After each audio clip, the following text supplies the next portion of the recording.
I told my wife to forget it and went out by myself for my birthday instead of going to her fancy dinner reservation. I'm 36, my wife Sophia is 34, and we live in Bruges.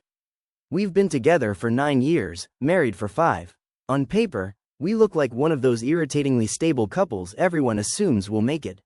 We both work decent jobs, we have a clean flat near St. Anna, we host Christmas without killing each other, we remember anniversaries, and when people see us in public we probably look composed and affectionate enough. If you asked my mother, she'd tell you Sophia is elegant, organized, warm, intelligent, and exactly the kind of woman a man builds a life with. If you ask Sophia's brother Mateusz, he'd probably say I'm calm, dependable, and miles better than the idiots she dated in university. That's the public version. The private version is harder to explain because nothing in it is dramatic enough to sound serious when isolated.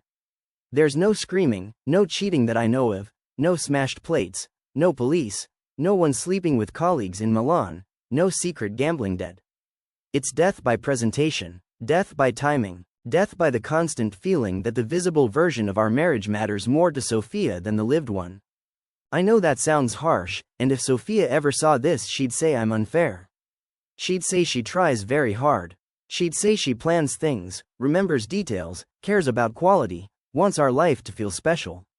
And she does. She genuinely does. The problem is that special, with her often means curated, and curated almost never means comfortable, or honest, or actually for me. I should probably explain that better. Sophia loves the idea of the perfect moment. Not in a childish way. In a polished adult way. The right wine bar with the right lighting, the right table by the window, the right jacket, the right flowers in the right shade so they don't clash with the room, the right angle for a picture nobody planned to take, the right anecdote told later to friends so everyone thinks, what a lovely evening. She is not shallow exactly. That's why this is so hard to describe. It's deeper than vanity and somehow sadder. She's emotionally attached to aesthetics. She experiences control as care. If a thing looks beautiful, then to her it means she loved properly. The issue is that I don't need my life to look beautiful. I need it to feel inhabited.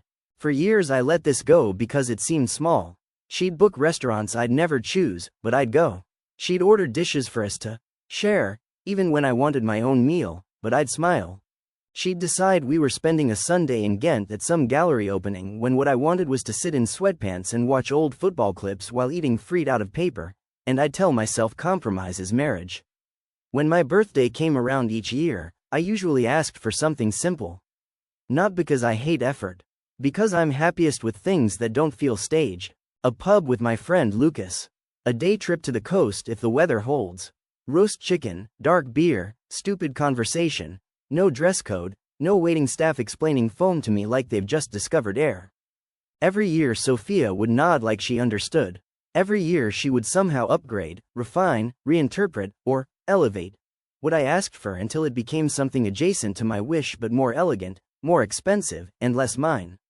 On my 32nd birthday, I said I wanted grilled meat and beer. She booked us into a modern bistro in Brussels where they served venison tartare on stone and paired it with something smoked under a glass dome. On my 33rd, I said I wanted a low-key evening because work had been brutal.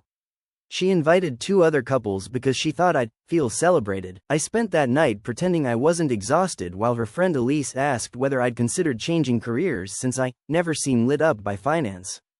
On my 34th, I asked for no gifts and a walk along the canals.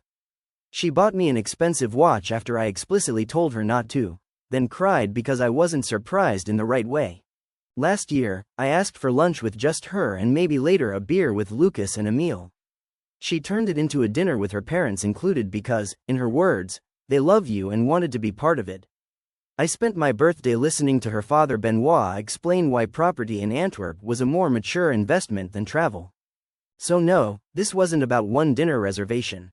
It was about years of feeling like my own preferences became raw material for Sophia's nicer version of me. This year I tried to avoid that exact outcome. My birthday was on a Friday. 2 weeks before it, Sophia asked what I wanted to do. I was in the kitchen rinsing coffee cups before work when she asked, in that very casual voice she uses when she's actually already thinking 3 steps ahead. I said, honestly, I want a day without choreography. She looked at me and smiled a little. That sounds ominous. I mean it, I said. I don't want a whole thing. I don't want formal clothes. I don't want one of those places where the menu looks like poetry. I just want a relaxed day. She leaned against the counter. So what does that mean, specifically? I said, I'd like to finish early. Maybe get lunch somewhere ordinary. Then I'd like a beer or two, walk around, maybe buy some books, maybe meet Lucas later.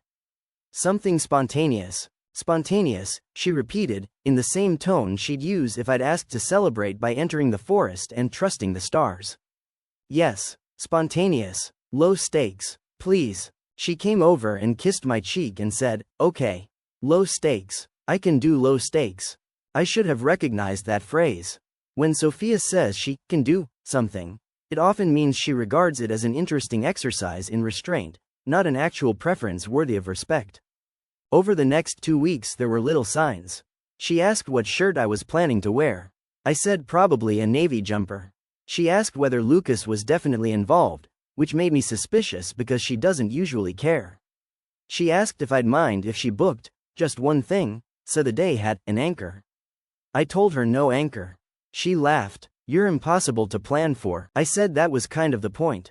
I even reminded her 3 days before. I said, I love you, but I'm serious. Please don't turn Friday into an event. She was in the bedroom steaming one of her blouses and she said, without looking at me, you act as if I'm some tyrant with a clipboard. I said, no, I act like a man whose birthday has become a branding exercise. That landed badly. She turned around slowly and said, that's incredibly insulting. It's also how it feels sometimes. I try to make things nice. I know, but nice for who? She set the steamer down and folded her arms. For us. Sometimes it feels like for an audience that doesn't exist. She looked wounded then, but also annoyed, which is Sophia's default expression when she thinks someone has been unfair in a messy way rather than a logical one. She said, fine, no audience, no event, message received. I said, thank you. And I meant it. Friday morning, my birthday, I woke up to sunlight through the curtains and the smell of butter. For a moment I was actually happy. Sophia had made breakfast, proper breakfast, not the rushed weekday kind. Coffee, warm bread, apricot jam, soft-boiled eggs. She kissed me and said happy birthday in this sleepy, genuine voice that reminded me why I married her in the first place. She gave me a small wrapped present, which I hadn't wanted but was willing to accept because it was small and she was clearly pleased with herself. It was a fountain pen. Dark green lacquer, silver trim. Beautiful, honestly. Not too expensive looking, not flashy, just elegant. I liked it immediately. I said so. She seemed relieved and proud and she said she remembered me complaining about cheap office pens. We sat there for a while, just eating and talking, and for the first time in years I thought maybe this would actually be the birthday I asked for. Then I noticed the garment bag hanging on the bedroom door. I asked, what's that? She answered too quickly, nothing. I stared at it. She sighed. It's just a dress. For tonight? She gave me that tight smile. I own dresses, Leo. That's my name, by the way. Leander officially, but almost nobody calls me that except my grandmother Ingrid in Malmo and government offices. Everyone else calls me Leo. I said, what's tonight? She buttered a piece of bread she clearly had no intention of eating. Dinner. What dinner? I made one reservation. My stomach dropped in exactly the way it does when you realize you're having an argument you already had and somehow still lost. Sophia, before you react, she said, holding a hand up, listen to me. No. Leo, please, just listen. I sat back. Where? She named a Michelin-starred place outside the city. One of those restored manor house restaurants with 12-course tasting menus and a waiting list so long people talk about getting tables there the way people talk about visas. I actually laughed when she said it, not because it was funny but because the predictability was almost offensive. You booked that? Yes. After everything I said, it's for your birthday. It's the exact opposite of what I asked for. No, it isn't. I just looked at her. Then she started explaining, which was the moment I knew she'd spent days rehearsing why my refusal, if it came, would be unreasonable. She said she hadn't made it a whole thing. She said it was only the two of us. She said she thought I deserved something memorable. She said we've both been tired and disconnected and she wanted an evening that felt intentional. She said it was hard to tell whether my requests for simple were genuine or just me minimizing myself. She said she knew I liked food, which is true, and that maybe I only rejected expensive places on principle. She said the reservation took months to get and she'd been saving it for something important. She said it would be a shame to waste it. She said I could still wear whatever I wanted because it wasn't as formal as I thought. She said she'd planned the whole day around not stressing me and only wanted the evening to feel special. By the end of her speech, I was staring at the jam jar because if I looked directly at her, I knew I'd say something cruel. I said, very carefully, "So when I said please don't do this, what part of that sounded negotiable to you?" "It wasn't negotiable," I interpreted it. "That is the same thing with prettier wording." She inhaled sharply. "You always do that." "Do what?" "Take everything I do with goodwill and translate it into manipulation." I looked up then. "Goodwill? Sophia, if I tell you exactly what I want for my birthday, and you do the exact opposite because you think your idea is better, what would you call that?" She said, "I'd call that someone trying."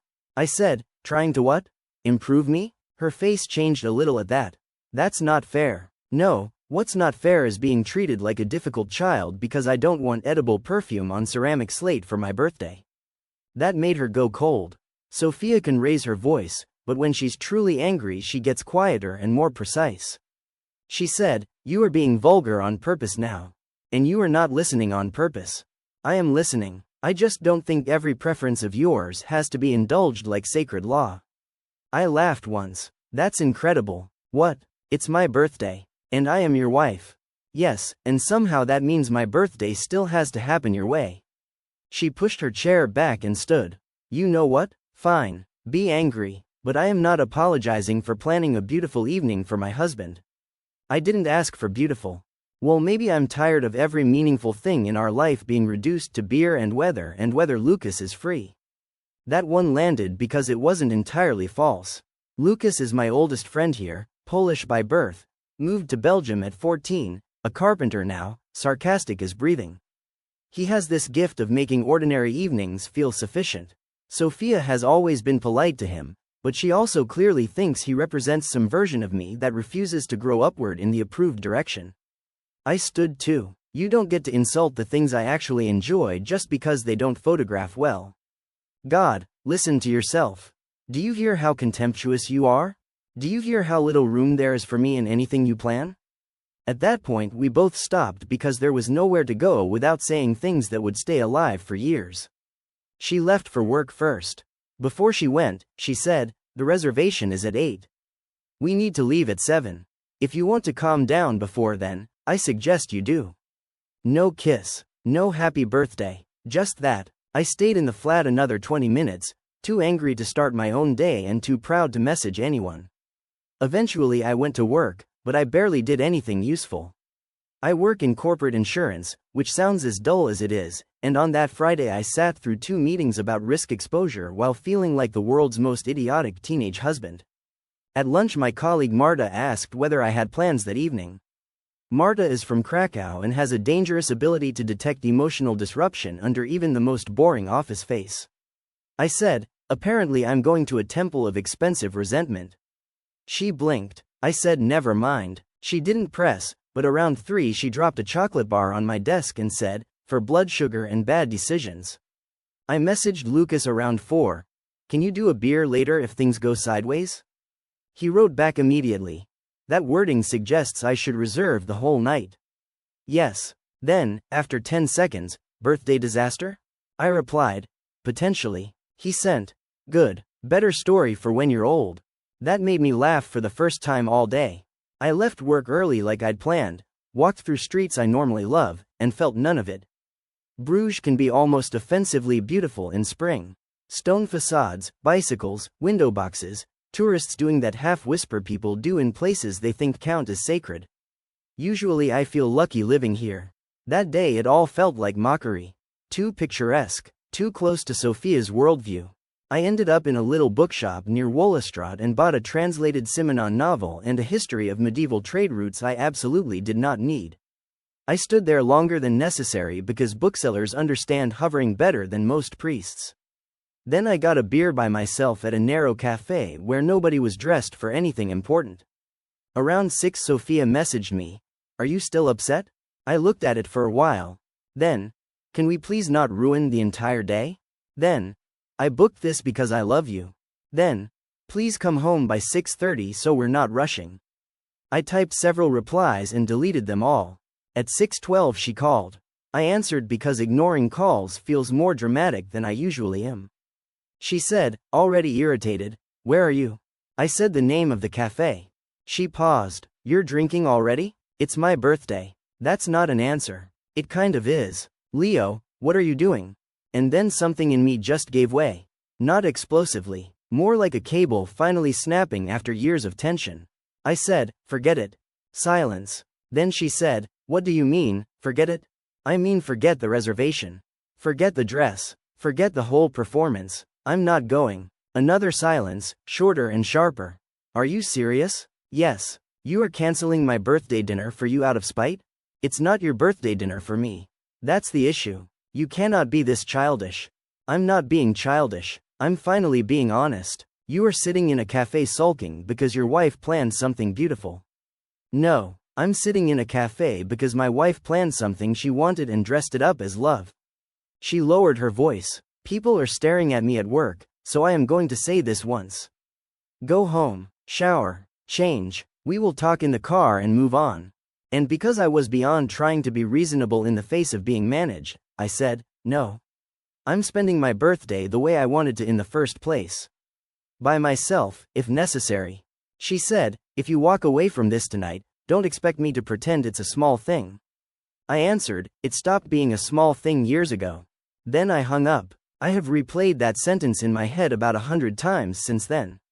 Not because I regret the truth of it, but because truth delivered at the point of detonation always leaves shrapnel. For a few minutes after the call I just sat there, feeling simultaneously relieved and sick. Then I ordered another beer I didn't really want. Sophia texted 3 times. First, "I can't believe you've done this." Then, "At least have the decency to call the restaurant yourself." Then nothing. I did call the restaurant. The woman on the phone was very polite in the way people are when they know they're speaking to an idiot. I apologized, paid the cancellation fee, and nearly laughed again when I heard the amount. I had just paid a significant sum not to eat microscopic turnips in a manor house while my marriage quietly bled out under candlelight. After that, I made the decision I think Sophia will never forgive even more than the cancelled dinner. I had a good night. Not a spectacular one, not some triumphant film scene, but a real one. I met Lucas near the markt. He took one look at my face and said, "Excellent. You look like a man recently liberated from linen napkins." I told him the short version. He whistled low and said, "That is either the healthiest thing you've done in 5 years or the beginning of your divorce." I said those might not be mutually exclusive. We walked, we drank, we ate stew so hot it nearly burned the inside of my mouth. Emil joined later, because Lucas had apparently summoned him like backup cavalry. Emil is Danish, broad-shouldered, permanently underdressed, works in logistics and has a laugh that makes people turn around even on crowded streets. He bought me around and said, "To another year of being difficult to improve." It was such a precisely kind thing that I had to look away for a second. At one point we sat by a canal with takeaway beers like students, though all 3 of us are too old for it and my knees complained when I stood up. The bells were going somewhere in the distance. Tourists thinned. The city relaxed into itself. Lucas said, "Be honest. Did you enjoy telling her no?" I thought about it and said, "No. I enjoyed not disappearing." He nodded like that made complete sense. That line has stayed with me too. I enjoyed not disappearing. Because that's what the last few years have felt like, if I strip away every polite layer. Not abuse, not villainy, just gradual erasure under velvet. The assumption that if something can be made more refined, more polished, more respectable, then it should be. That if I resist, it's because I'm stubborn, unhealed, lazy, underdeveloped, emotionally avoidant, or masculine in some stupid defensive way. Never that I might simply know what I like. Never that simplicity might be a real preference, not a flaw of imagination. I got home around midnight. Sophia was awake in the sitting room, still dressed, makeup gone, hair pinned up badly like she'd done it with angry hands. The garment bag was gone. She had changed into an old gray cardigan, which somehow made the whole thing sadder. She looked at me and said, "Did you enjoy yourself?" I said, "Yes." Wrong answer, apparently, though I refused to call it a lie. She laughed without smiling. Of course you did. I put my keys down carefully. I'm not doing this while we're both exhausted. No, let's do it while it's fresh. You humiliated me. I didn't humiliate you. I refused something I told you I didn't want. You humiliated me with the restaurant, with the cancellation, with my entire evening. I got dressed. I was ready. I left work early. And I told you not to book it. And I told you I was trying to do something wonderful. I was too tired for circular arguments, but we had one anyway. She said I had been cruel, selfish, performatively anti-pretentious, and determined to see insult where none existed. I said she was controlling, dismissive, incapable of hearing me when my preferences conflicted with her vision, and far more invested in symbolic gestures than actual consideration. She said I'd weaponized my birthday to punish her. I said she had used my birthday to overwrite me. She cried at one point, then got angry that I noticed, which is very Sophia. I raised my voice once. She flinched and I hated myself immediately. Then she said something that, more than anything else, clarified the shape of our problem. She said, I was trying to give you the kind of evening a man your age should appreciate. A man your age should appreciate. I said, there it is. She looked confused. What? You don't love me as I am. You love me as a project you can present. That is not what I said. It's exactly what you said.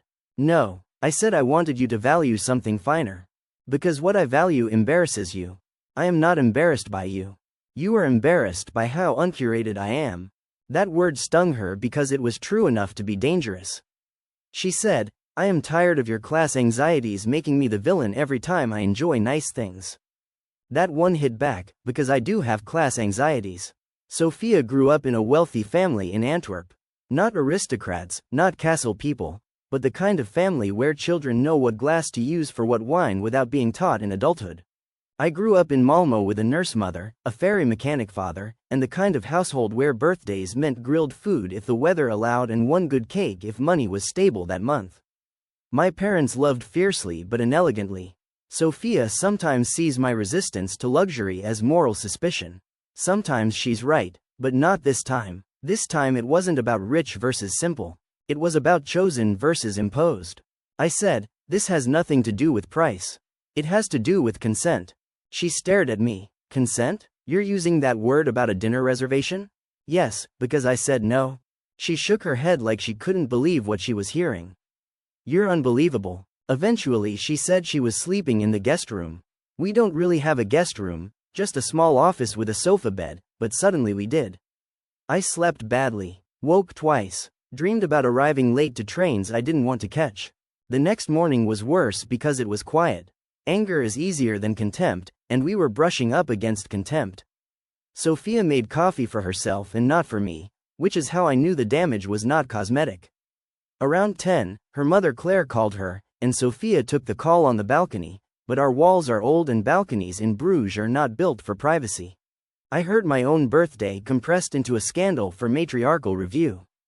He refused to go. Pause. No, he went drinking with Lucas. Longer pause. Yes, on his birthday. Apparently that was more authentic. I nearly laughed from the sheer nastiness of that last word, but I also wanted to throw up. An hour later, my friend Ingrid, not my grandmother, another Ingrid, Norwegian, colleague from an old job, now one of Sophia's occasional lunch companions too, messaged me. Are you okay? Heard there was some kind of birthday implosion. That was how I found out Sophia had already told people. To be fair, I told Lucas and Emil. I'm not claiming purity, but there is something uniquely enraging about being summarized into someone else's sympathetic version before you've even had breakfast. By Saturday evening, 3 camps seemed to be forming around us, though nobody would phrase it that way. My friends mostly understood me, even if they thought I could have handled it more tactfully. Lucas said, she heard simple as not enough. Emil said, you should have refused earlier and louder. Marta, when I told her on Monday, said, you're both in love with different definitions of care. Sophia's side, which included Claire, Benoit, Elise, and almost certainly her cousin Anouk, seemed to think I had acted like a stubborn peasant who threw a fit because somebody used the wrong fork in his direction. They probably imagine I stomped off in muddy boots shouting about authenticity while decent people wept over truffles. I know how these stories get told in certain circles. There's always a barbarian. This time it's me. The one person who surprised me was Mateusz, Sophia's brother. He called Sunday afternoon and said, "I'm not taking sides, but you should know she is genuinely hurt." I said, "I know." He said, "Also, for what it's worth, she does do this. She confuses effort with accuracy." I didn't say anything. He added, "That doesn't mean you were right to blow it up." I said, "I know that too." And that was maybe the most honest exchange anyone had with me all weekend. The days after were strange. Sophia and I were civil, then brittle, then civil again in a way that felt administrative. We discussed groceries and laundry like diplomats from countries with open border disputes. On Tuesday night she asked if we could talk properly. I said yes. We sat at the dining table, no candles, no wine, no staging, just two people and the ugly remains of an argument bigger than the surface event. She surprised me by apologizing first. Not fully, not cleanly, but enough to matter. She said, "I should have listened when you said you didn't want a reservation." I thanked her. Then she said, "But I need you to understand how vicious it felt to be told, effectively, that my love is fake because it doesn't look like yours." I said I never meant fake. I meant filtered. She hated that too. We talked for 3 hours. Not productively the whole time. Sometimes in circles, sometimes with real clarity. I told her I feel pre-edited in our marriage. That I often enter occasions as the raw version of a husband and leave as something she has corrected for presentation. She said that's absurd and insulting, then 10 minutes later admitted she does sometimes wish I were more polished socially because I can be blunt and visibly disengaged in environments that matter to her. I said I resent being coached into adulthood by my own spouse. She said she resents feeling like she alone carries intentionality in our life while I hide inside the romance of spontaneity and call that authenticity. That hurt because there's truth there too. I do rely on default simplicity. It is possible to confuse ease with honesty. It is possible to call something low maintenance because you want to avoid disappointment. There are areas where Sophia brings beauty and rigor and memory to our life that I benefit from without enough gratitude. Our home is warm because of her. Our holidays exist because of her. Half the people I love have eaten at our table because she had the energy to invite them when I would have settled for vague good intentions. I know that. I am not blind to her gifts. But gifts become weapons when they overrule the recipient. I told her that. She cried again, quieter this time. Then she said something I still don't know what to do with. She said, "When you ask for so little, it feels like you are refusing to need me."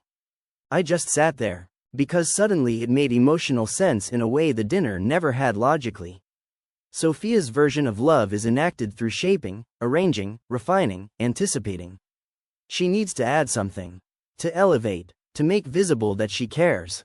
If I ask only for loose time, ordinary food, easy company, and no plans, what am I asking her to do? In her mind, almost nothing. Stand aside, witness, not interfere. Maybe to me that sounds respectful. To her it might sound like exclusion. I said, "I don't want less of you. I want less management." She said, "Those feel the same to me more often than you think." There it was. The real problem, stripped bare. Since then we've been in a kind of truce, but it's not solved. We are functioning. We are not healed. We sleep in the same bed again, but there is a shape lying between us at times, and that shape looks suspiciously like all the years we both translated each other wrong while assuming love would compensate. What's making me write this now is what happened last night. We were at a small gathering at Ingrid's flat. Nothing formal, just 6 people, wine, cheese, too much discussion about municipal politics. At some point someone asked how my birthday had gone, clearly fishing because people are incapable of resisting smoke. Before I could answer, Sophia smiled this very fine social smile and said, "Oh, Leo decided authenticity was more important than my reservation." People laughed awkwardly because they sensed danger but weren't sure from which direction it would come. And I realized in that moment that we are still telling 2 entirely different stories about the same event. Her story is that she loved extravagantly and I punished her for it. My story is that I asked to be seen plainly and she refused, so I finally chose myself on the one day of the year when that should not have been controversial. After we got home, I told her I hated the way she framed it. She said, "Well, it's true." I said, "It's true in the way a knife is technically a piece of metal." Then we had another smaller argument and now here I am. Writing to strangers because strangers are sometimes better at seeing proportion than people inside the painting. A few details I know people will ask if I don't answer preemptively. No, I don't think Sophia is a monster. I love her. I also like her, which is part of why this is so painful. She can be funny in this very dry, lethal way. She reads Russian novels for pleasure and still cries at pensioners dancing in public squares. She once took a train 3 hours each way just to bring me the scarf I'd left behind before a conference because the weather had turned suddenly cold. When I had flu 2 winters ago, she slept badly for a week because she kept waking up to check whether my fever had broken. She is not cold. She is not fake. She is just, I think, deeply attached to a form of love that often leaves me feeling edited. No, this isn't the only problem in our marriage, but it might be the cleanest symbol of it. No, I didn't cheat, flirt, disappear for 24 hours, or trash her publicly. I went out with friends, ate, drank, walked, and came home. Yes, I paid the cancellation fee. No, the money isn't the issue. We can afford it. That almost makes it worse because then the whole thing becomes morally abstract, and people act as though I should be grateful on principle. No, I didn't know about the reservation far enough in advance to cancel it before the day. If I had, I probably would have confronted it earlier. Maybe that would have been better. Maybe it would have simply moved the explosion. Yes, I could have handled my phrasing better. Forget it was blunt. Hanging up was rude. Telling her years of resentment in one sentence on my birthday was not exactly mature conflict resolution. I know that, but here is the part one keeps circling back to. If I had gone, everyone, including Sophia, would probably have described the evening as lovely. The food would have been exquisite. The room would have been golden. We would have dressed beautifully, spoken softly, and tasted things arranged with tweezers. She would have watched my face for signs of conversion. I would have performed gratitude. We might even have taken a photo outside under the lanterns. People would have said we looked happy. And then what? Another year of me learning that my no is merely a decorative obstacle to her superior yes? I think that is what I finally refused. The worst part is that I don't know whether this is repairable through better communication or whether better communication will simply reveal that our definitions of love are fundamentally mismatched. I don't know whether I am married to a woman who doesn't hear me, or to a woman who hears me perfectly well and believes I'm wrong about myself. Those are very different problems. Sometimes I think about that breakfast and how good it was. The pen, the sunlight, the moment before the garment bag. We were so close to getting it right. If she had stopped there, if she had trusted that a small gift and a simple day were enough, I genuinely think it might have been my happiest birthday in years. Instead, it turned into a referendum on our entire marriage. Maybe that sounds ridiculous. Maybe that is marriage. Maybe these things are never about the restaurant or the birthday or the dress bag or the canal beers. Maybe they're always about the slow accumulation of tiny mistranslations until one day someone says no with their whole body. All I know is that when I said, forget it, I did not feel like a man rejecting his wife's love. I felt like a man trying not to vanish inside it. Stories number 2. My brother tried to pull a fast one on his wife and she did an Uno reverse and I am laughing watching him scramble. I'm posting this in more of an true off my chest style because I have been carrying around a level of secondhand satisfaction that is probably not healthy, and if I say any of this out loud at the next family lunch my mother is going to cross herself, my aunt is going to call me poisonous, and my brother is going to act like I personally sabotaged his life instead of just having eyes. I'm 34, from Brno, and my older brother Tomas is 39. His wife Aliska is 37. They live in Olomouc now, but most of the family is still spread around Brno, Ostrava, and a village outside Zelen where our grandparents spent their whole lives pretending the rest of us lived too loudly. My name is Marek, and if I sound like I enjoy this story too much, it's because I do. I know that probably makes me a bad brother, but in my defense, Tomas has spent the last 15 years acting like every room is a courtroom and every person in it is just waiting to be out-argued.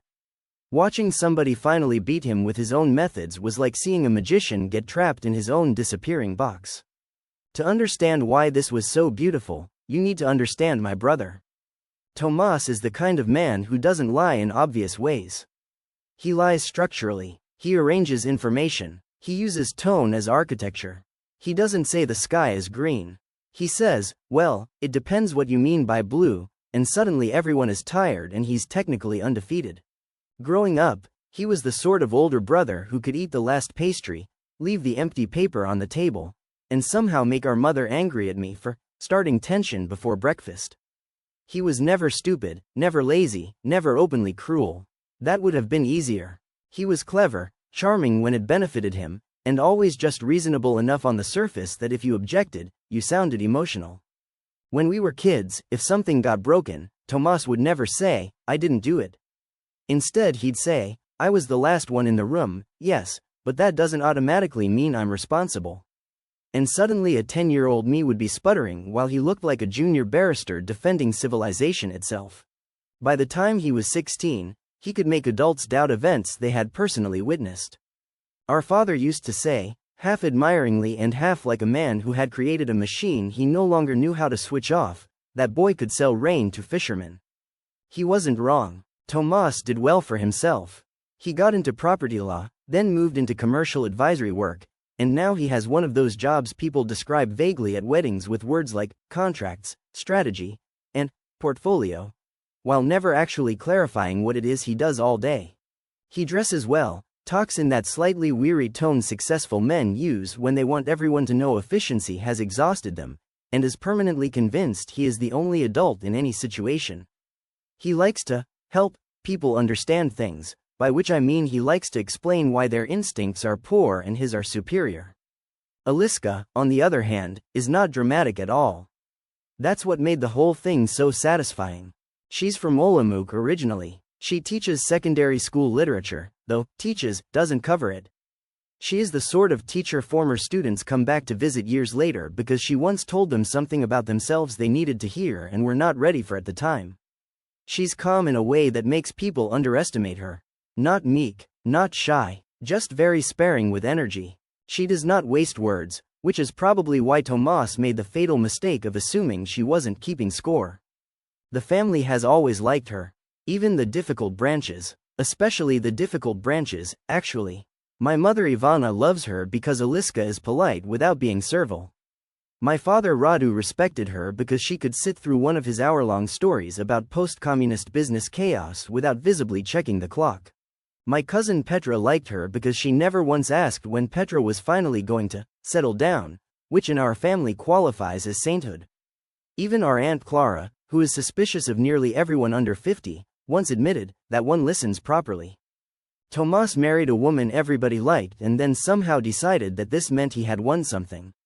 I don't mean he was a terrible husband all the time. That would make the story flatter than it is. There were good years. They've been married 11 years now, together for nearly 14. They have a daughter, Nila, who is 8 and frighteningly perceptive. Tomas has always provided well, remembered birthdays, handled practical emergencies, driven long distances without complaint, and taken pride in being seen as reliable. If Aliska had a flat tire in winter, he'd show up. If the boiler died, he'd sort it. If paperwork needed doing, he'd emerge with folders and tabs and a face like a man single-handedly preventing national collapse. That's the part of himself he loves most. Useful, competent, indispensable. But there is another side of that. Men who need to be indispensable often become very uncomfortable when other people stop needing them on their terms. For years, what I noticed about their marriage was that Tomas always seemed to assume he was one half husband, one half executive director of the household. He never announced rules. He created practical realities. He didn't command. He framed. He was never obvious enough for outsiders to call it controlling, because control wrapped in administration passes as maturity. For example, if Aliska wanted to visit her friend Zuzana in Vienna for a weekend, Tomas wouldn't say no. He'd say, "Of course, if you think that makes sense financially right now," in a tone that implied only a teenager with a shopping addiction would still think it made sense after hearing that sentence. If she said she was tired and wanted to drop one of the social obligations on his side of the family, he'd say, "We can do that, but my mother will be hurt, and I don't want you blamed." Which sounds considerate until you notice he has just outsourced the guilt and still got in his way. At first I thought maybe I was being unfair because I knew him too well from childhood. Brothers preserve old irritations like museum pieces. But over time I saw the same pattern again and again. He would act like the neutral adult in a conversation he had quietly rigged in advance. The money stuff is where it really showed.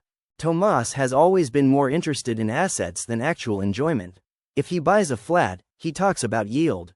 If he buys a car, he talks about depreciation curves. If you invite him to dinner, there's a serious risk he'll start discussing whether the neighborhood is undervalued. I work in event logistics, so I am not exactly a philosopher king, but even I get tired of hearing about leveraging position while eating roast duck. When they got married, I remember him saying, only half joking, romance is good, but structure keeps people together. Aliska laughed then and told him he sounded like he was proposing a merger. She should have trusted that instinct. The thing that led to this whole beautiful collapse started maybe 2 years ago, though the groundwork was older than that. Aliska's grandmother died and left her a decent amount of money. Not life-changing oligarch money, but not nothing either. Enough to matter. Enough that families suddenly become extremely thoughtful around you. Her grandmother had owned a small house near Lidoval, plus some savings. After the house sold and everything was settled, Aliska ended up with her share, which I later learned was the equivalent of a very solid apartment deposit. Now, if you had asked Aliska what she wanted to do with it, she'd have said exactly what she did say. She wanted most of it set aside for Nella's future, some of it kept liquid for flexibility, and some of it used to reduce stress rather than increase it. Very normal, very sane. She thought maybe they could pay down part of their mortgage, maybe replace their truly awful kitchen without taking on more credit, and keep the rest in an account that was actually in her name. Tomas heard capital. That man can smell capital the way wolves smell blood. He immediately had ideas, not small ones, big, sleek, adult male ideas involving timing, opportunity, and not letting cash sit there losing value. He had been talking for over a year about a commercial unit outside Olomouc that he and some acquaintance of his, a smug man named Andre who wears loafers without socks even in cold weather, were apparently watching. Every time I saw Tomas, this mysterious unit got more promising. It was a cafe space, then an office conversion, then a mixed-use opportunity, then the kind of move people regret missing for 10 years. Any asset discussed by Tomas for more than 6 months starts sounding like the last helicopter out of Saigon. Aliska wasn't enthusiastic, not because she's anti-investment. She's just not stupid. She asked basic questions. Who would own it? What risk would they personally carry? What happened if it stayed vacant? Why should inherited family money intended to create security be tied up in something she did not understand and had not asked for? Very ordinary, sensible questions. Tomas answered them the way he answers all sensible questions, with confidence and vocabulary. He started using phrases like ring-fenced exposure, partial insulation through structure, and paper loss versus realized loss. The more he spoke, the more I could see Aliska's face doing that small stillness it does when she stops accepting somebody else's framing. She once asked him in front of me, "Can you explain it as if you weren't trying to impress 3 men at lunch?" I nearly choked on my beer. He smiled that thin, patient smile and said, "I'm trying to explain it accurately." She said, "Accuracy that only works when simplified by the person selling it is not accuracy." Again, I nearly applauded. But the thing about Tomas is that he doesn't need you to agree right away. He just keeps circling. He waits for the moment when you're tired, rushed, embarrassed, or trying to keep peace. He will bring up the same topic in the car, while cooking, before bed, after another argument, in front of other people who make resistance feel theatrical. He doesn't force a door. He wears down the hinges. For months, from what I could tell, he worked on Aliska like that. Not openly, never enough for her to make one dramatic complaint. Just the constant suggestion that she was being emotional, cautious, old-fashioned, unambitious, or naive about money. He'd tell her property was how responsible people protected families. He'd mention how prices were shifting. He'd say he was thinking long-term, unlike people who get scared by numbers. He'd bring up Nella's future as though he were the only one considering it. He'd remind Aliska that her grandmother had been practical and would have wanted the money to work. That phrase really irritated her. I know because she repeated it to me once at my parents' Sunday lunch with a face like she'd bitten foil. She thinks I should let the money work, I told my mother later. And what do you think? My mother asked. I think if money is working that hard it should at least wear a hard hat. My mother rolled her eyes, but Aliska laughed so hard she had to step outside for air. Tomas did not appreciate that. Anyway, months went by. The kitchen remained ugly. The mortgage remained unadjusted. The magical property opportunity remained the star of Tomas's private opera. Aliska kept saying some version of maybe later, not now, I need more information, I'm not comfortable, I want time. That should have been the end of it. It was not the end of it because my brother is the kind of man who hears delay as a technical problem. Now I need to explain one more thing about my family before the main event. Our parents had their 40th anniversary this spring, and because no one trusted my father Radu not to turn the celebration into a speech marathon about surviving 3 economic systems and 2 bad hips, my mother Ivana delegated planning across the family. We ended up doing a proper Saturday lunch at a restaurant just outside Brno with the whole circus present. Me, Tomas, Aliska, little Nila, our cousin Petra, Aunt Clara, my father's brother Milan, Milan's wife Jana, and a few others orbiting in and out like satellites of opinion. These gatherings are never peaceful exactly, but they do produce enough food and scandal to justify attendance. I arrived early because I had to help Petra carry flower arrangements and because I am stupid enough to say yes when women in my family use the tone that means the choice is ceremonial. Tomas and Aliska arrived about 20 minutes later. He was in one of his navy jackets, polished and self-satisfied. She looked nice too, simple green dress, hair back, no drama. Normal, calm. If there was tension, it was hidden well. I actually almost missed the setup. While we were all milling around before sitting down, I saw Tomas and Aliska at one of the side tables with papers. Not a lot, just a slim folder and what looked like a pen case. I thought maybe they were dealing with school forms for Nila or some family logistics thing. Tomas seemed relaxed, too relaxed, in retrospect. He had that lubricated charm he gets when he believes he is about to pull off something he'll later describe as merely efficient. I drifted closer because I wanted olives and because eavesdropping is one of the few affordable pleasures left in Europe. Tomas was saying, it's just cleaner if we do it now. Andres already had the draft checked. It's not the final acquisition document, just the authorization so I can move quickly if the seller stops playing games. Aliska asked, and you need my signature for that? He nodded, because part of the funds are still in the joint planning stage, yes. But this isn't committing everything, before you start. It's just formal permission for me to act within agreed parameters. That phrase alone would have made me suspicious even if I didn't know him.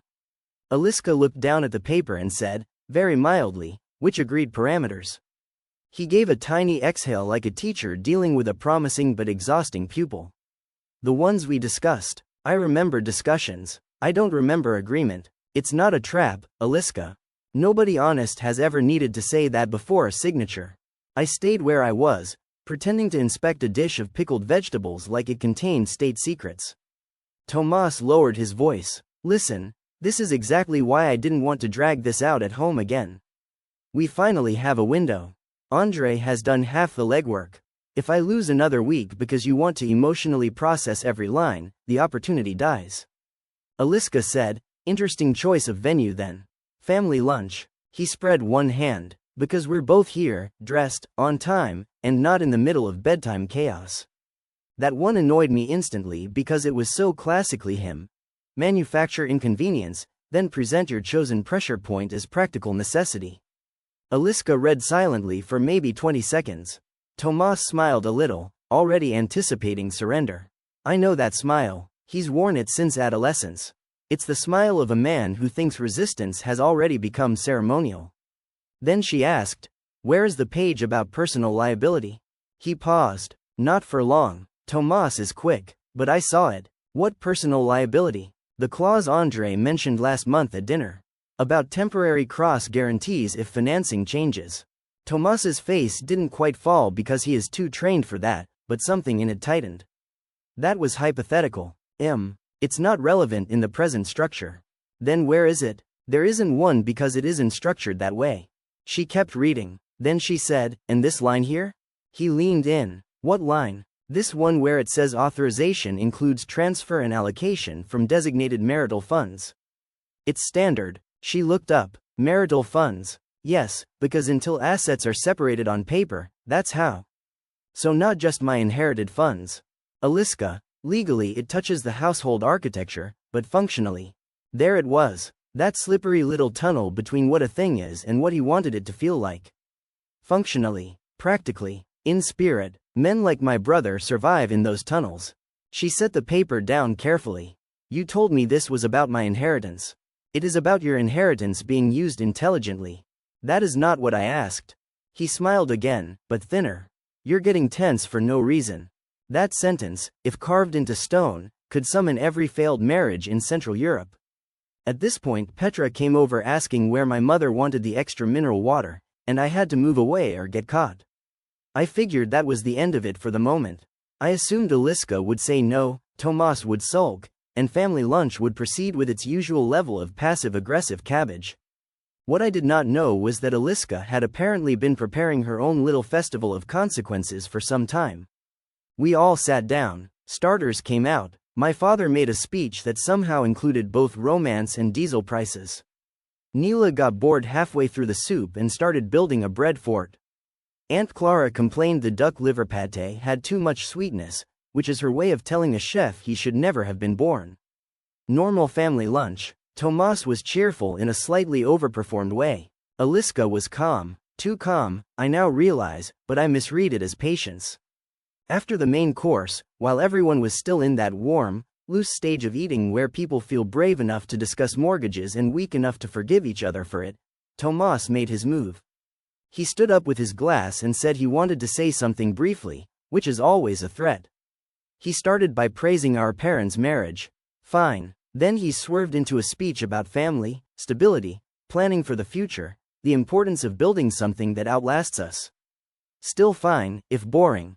Then he said, with one hand lightly resting on Aliska's chair, and actually, speaking of building for the future, Aliska and I have also been taking some exciting steps of our own. I remember turning toward Petra at exactly that moment because I saw her eyebrows shoot up in alarm. She knew something too, or at least smelled blood. Tomas continued. He said they were in the late stages of making a smart investment move that would position their family strongly for the next decade. He mentioned diversification. He mentioned long-term thinking. He mentioned how grateful he was that he and Aliska were aligned on making thoughtful, mature decisions rather than reactive ones. Aligned. I nearly inhaled a crouton. Aliska looked at him, not angrily, not even surprised, just with the expression of a woman watching someone finish tying a knot around his own ankles. Then he did the stupidest thing I have ever seen him do in public. He lifted the folder from beside his chair and gave it a little tap with his fingers and said, smiling at our father like they were two men of action among soft people, we were even finalizing a bit of paperwork today. Might as well sign it while we have witnesses, yes? There was scattered laughter around the table because people thought this was one of those smug husband-wife success moments. My mother smiled uncertainly. My father nodded with that grave masculine approval older men sometimes reserve for paperwork they do not understand. Aunt Clara said, at least one of my nephews believes in ownership. Petra looked like Christmas had arrived early. Tomas turned the folder toward Aliska and placed a pen on top of it.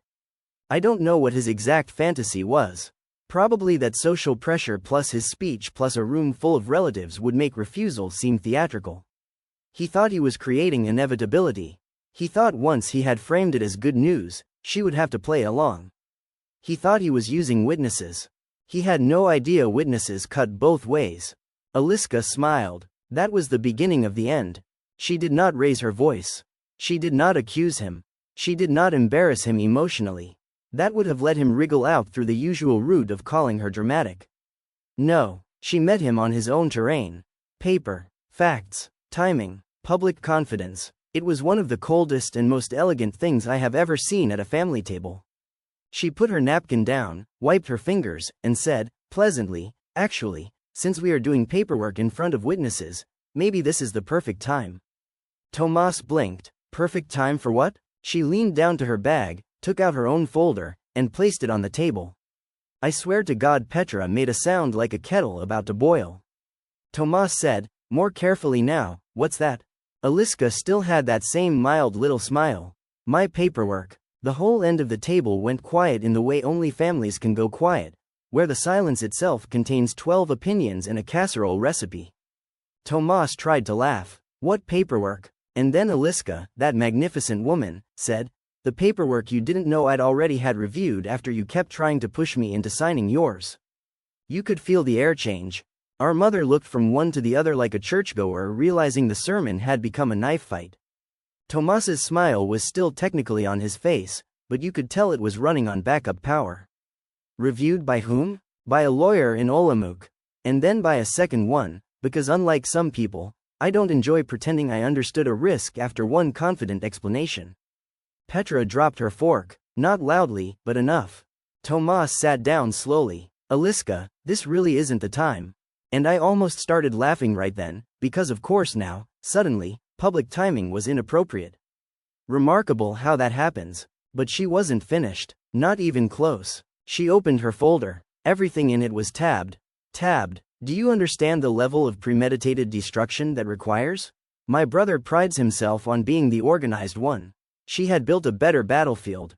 She took out one document and laid it on top.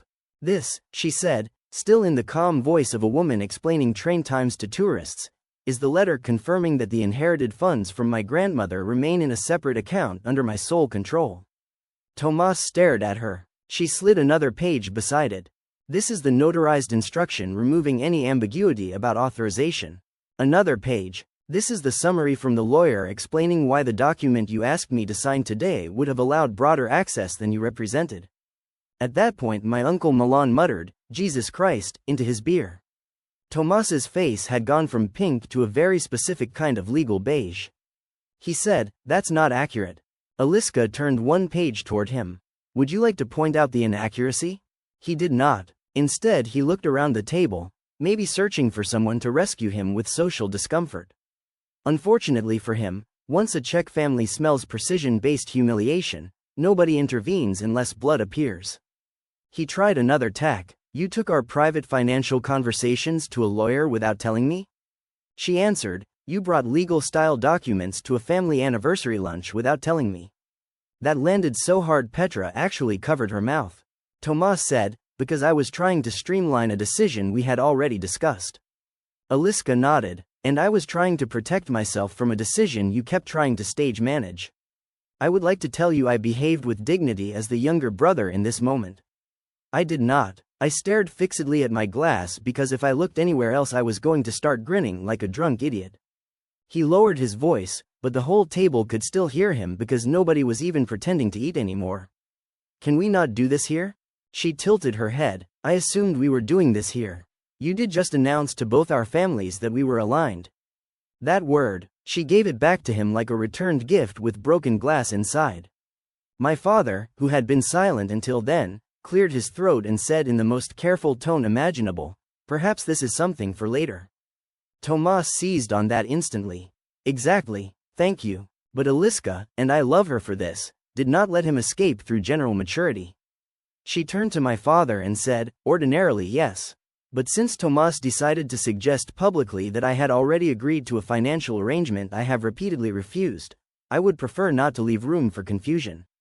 Then she looked back at Tomas and said the line that still makes me laugh every time I think about it. She said, "Especially because if you try to tell this story first, I know how it will sound." My brother actually flushed. Because yes, she did know. She knew exactly how he would tell it first. He would make her sound nervous, indecisive, emotional, impossible with numbers.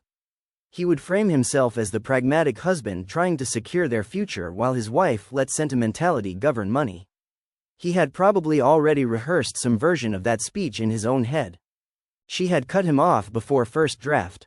At this point, if he had been smart, he would have shut up. He would have laughed awkwardly, said wires were crossed, and insisted they would sort it privately. He still might have salvaged some dignity. But panic makes fools of clever men. He said, "No one is trying to trick you." Aliska's eyebrows rose just a fraction. "Really?" "Yes." "Then why did you tell me this document only concerned my inherited funds when it explicitly referenced marital funds?" "It's a standard structure." "That is not an answer." "It is an answer, just not when you like." "Tomas, you brought a pen to a family lunch." The table erupted, not in chaos, but in those involuntary sounds people make when a point is too accurate. Even my mother laughed once before she remembered herself and made the sign of the cross over her chest like humor itself might condemn her. Tomas snapped, "For God's sake, Aliska." She said, "No, let's be very clear.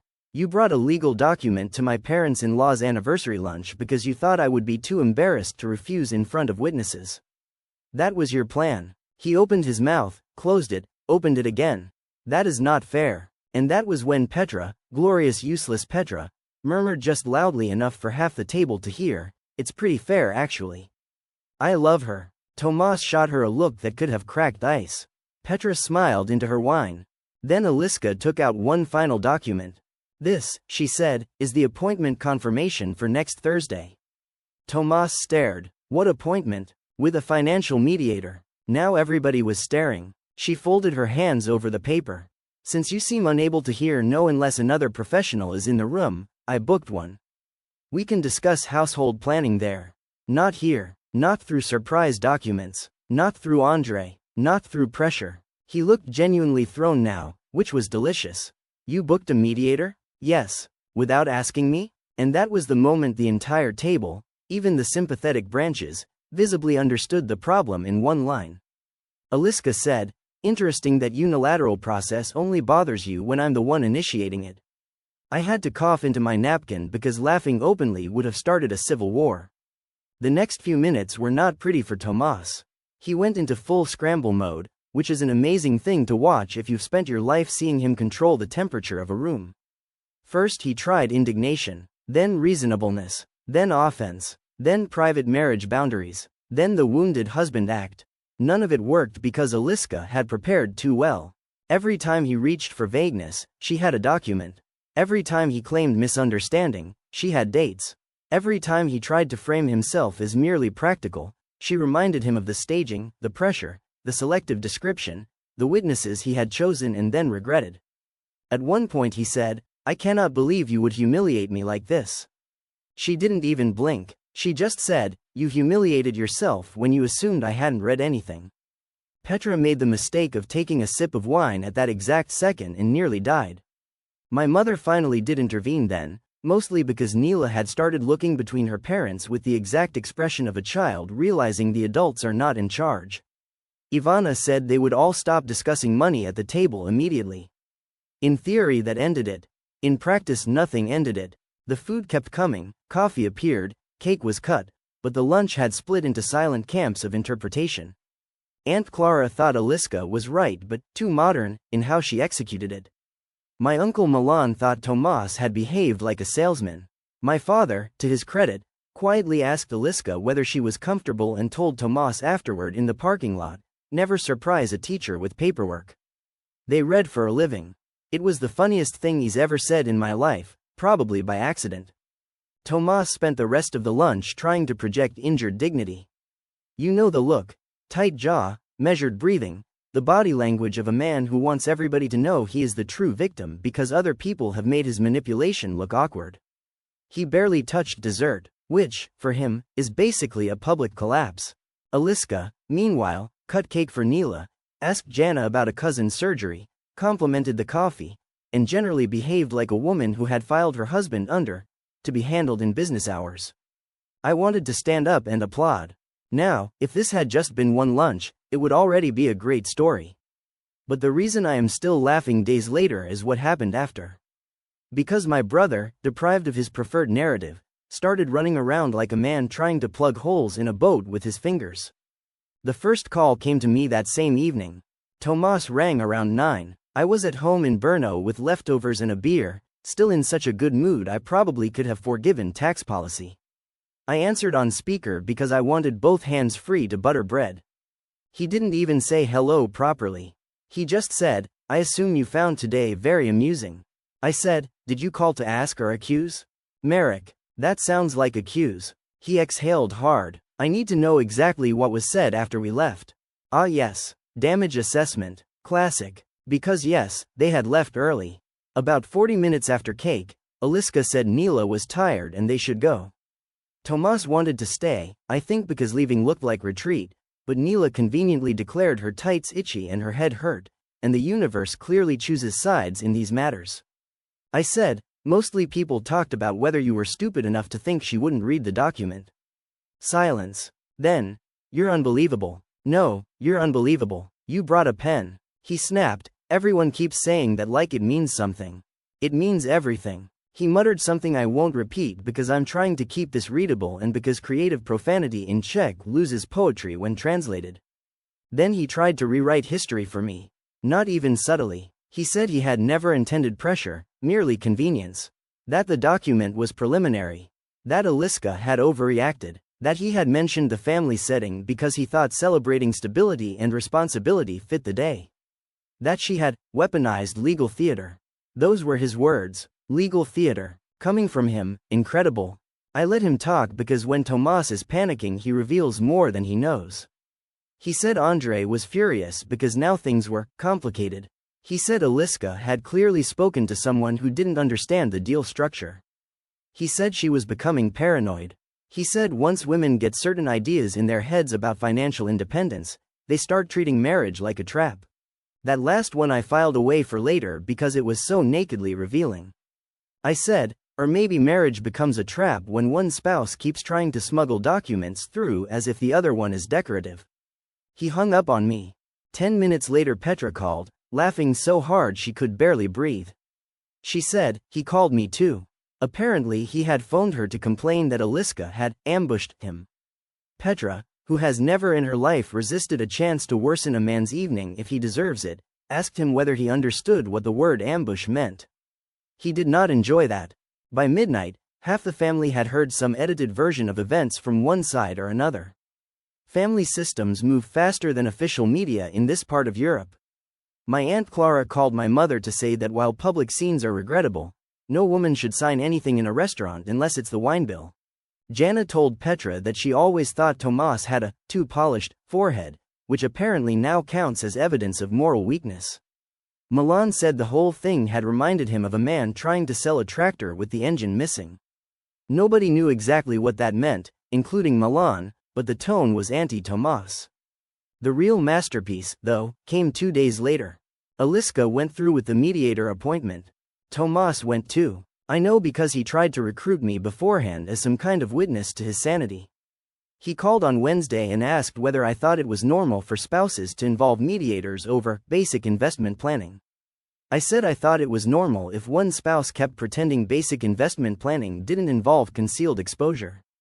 He hated that. Then he asked if I could maybe speak to Aliska, brother to sister-in-law, and help lower the temperature. I said, you mean help her feel unreasonable so she'll go back to handling this in private where you prefer the lighting? He said, why are you enjoying this so much? I told him the truth. Because for the first time in your entire life, your confidence has met administrative preparation.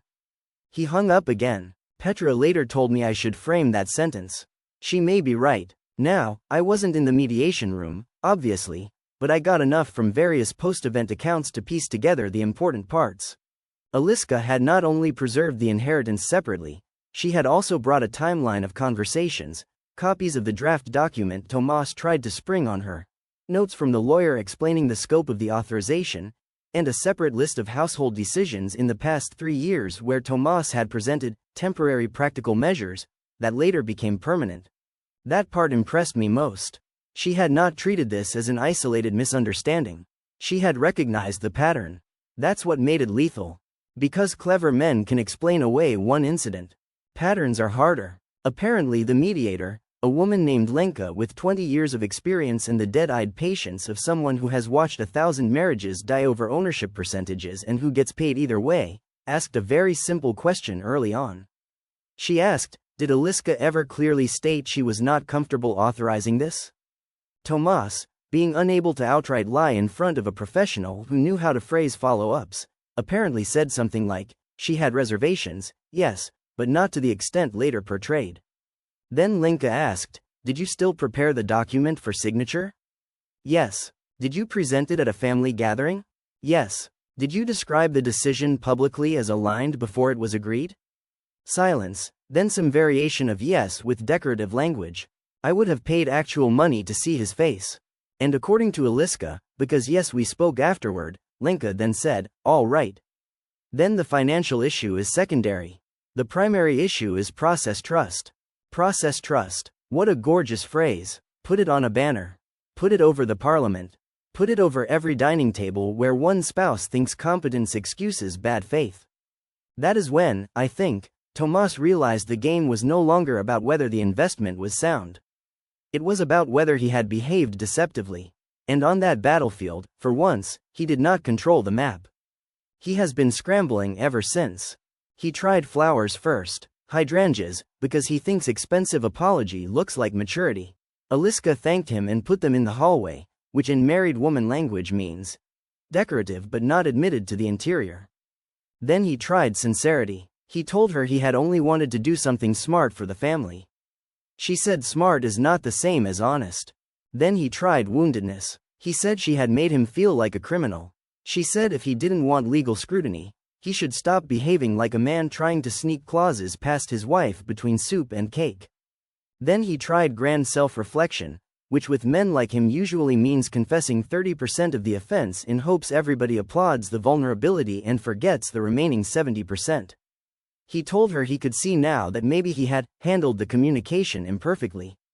Imperfectly, not deceptively, not manipulatively, imperfectly. Aliska apparently looked at him and said, "Communication wasn't the only thing you were handling." That line may have permanently shortened my life with laughter. The family, meanwhile, has split in fascinating ways. My mother Ivana thinks Tomas was wrong, but she also thinks public exposure between spouses is dangerous because, once respect cracks, everything leaks out. She's not entirely wrong, though I think in this case the respect had already cracked when he brought the pen. My father Radu is taking the practical old man view that if Tomas wanted peace, he should have stayed away from other people's inheritances unless invited. He also told me privately that any husband who says, "Let's just sign now," to a wife who teaches literature deserves whatever Russian novel kind of punishment follows. I don't know exactly what that means, but it sounded supportive of Aliska. Aunt Clara surprised me by becoming Aliska's unexpected champion. She said, "A husband is not a ministry," which is such an exceptionally Eastern European condemnation that I may have it embroidered. Petra is fully team popcorn. She keeps sending me messages like, "How's our little financier? And do we think Andre has stopped wearing sockless loafers yet?" She is not helping, but she is helping me. The funniest development, though, concerns Andre. Remember him? The friend business associate whatever who was apparently helping structure this shining opportunity? Well, once Aliska refused and the mediator got involved and the family story spread, Andre suddenly became much less visible. Very interesting. A real vanishing act. Tomas now insists Andre was never truly central and had only offered some informal observations. That is not the tone he was using 3 weeks earlier, when Andre was apparently the lighthouse of modern financial thinking. It turns out male certainty about opportunity diminishes sharply when wives start asking for documents by email. I have not spoken to Andre directly, but a mutual acquaintance told me he was annoyed because domestic complications had made everything messy.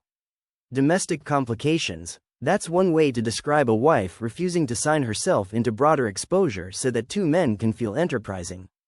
Now, because this is a family and not a morality play, it's not all neat. There have been ugly parts too.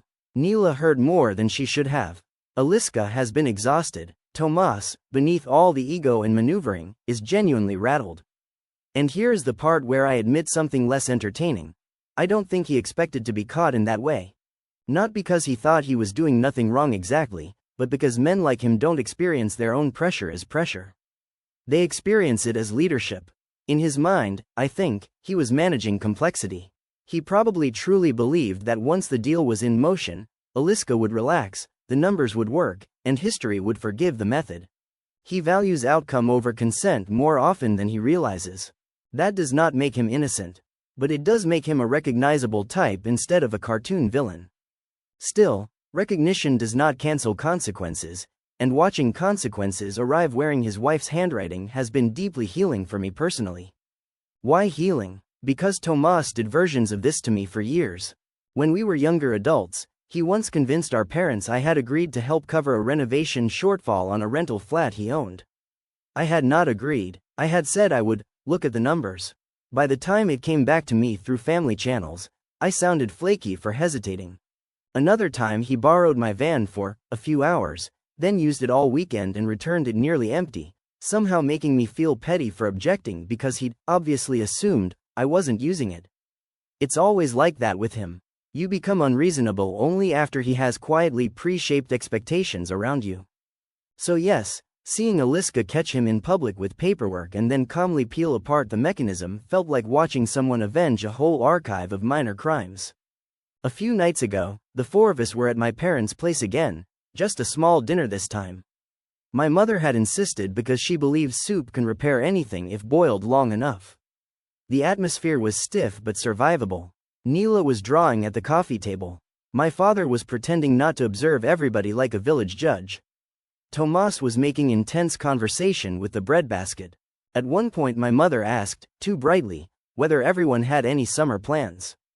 Tomas started to answer about maybe Croatia in August if timing worked. Aliska, without even looking up from her tea, said, I told you, I'm not confirming any bookings until after Thursday. Tomas said, we already discussed Croatia. She replied, we discussed you wanting to book Croatia. I looked down so fast I nearly injured my neck. My father coughed into his sleeve. Petra, who had appeared halfway through dinner like a crow sensing roadkill, texted me under the table. He is never winning again. That might be premature, but God I hope not. Another excellent moment came when my mother, trying once more to restore family neutrality, said to Aliska, at least Tomas always means well. And Aliska, with the patience of a saint correcting lazy theology, said, meaning well is a lovely hobby. I'm more interested in behaving well. My mother went quiet. My father stared into space like a man hearing the national anthem. I don't know what happens next for their marriage. Honestly, neither do they. They're still living together. They're still doing school runs, grocery lists, parent duties, life. But something has shifted, and my brother knows it. He no longer has the advantage of assumed good faith structure. Once someone sees the trick never fully works again. That is what he is scrambling about, more than the property, more than the money, more than the embarrassment. He lost narrative control. For a man like Tomas, that is nearly spiritual injury. He used to walk into a room already certain of how the story would be told. If there was conflict, he would be the adult. If there was disagreement, he would be the realist. If there was hesitation, he would be the one willing to act. Now there is a documented example, witnessed by half the family, in which he staged consent, got caught, and then got out prepared by the woman he assumed would fold under pressure. That changes the air around a person. I can see it in how he talks now. More cautious, more explanatory. He keeps trying to recover by appearing transparent. He says things like, just so everyone's clear, and, to avoid any misunderstanding, which would almost be funny if they weren't so obviously the speech habits of a man recently burned by ambiguity. Aliska, meanwhile, is almost annoyingly composed. She is not doing triumph. That's part of why she wins. She is not boasting. She is not replaying it publicly. She is not trying to humiliate him further. She simply refuses to re-enter the old dynamic. She asks direct questions. She wants terms in writing. She does not let later mean I wear you down. She has started saying things like, send it to me, and I'll think about it, and that doesn't answer what I asked. Very basic phrases, deadly in the right hands. The other day I asked her, privately, when she first realized he was going to try something. She told me it was actually weeks before the lunch. She said she noticed a change in how often he mentioned urgency.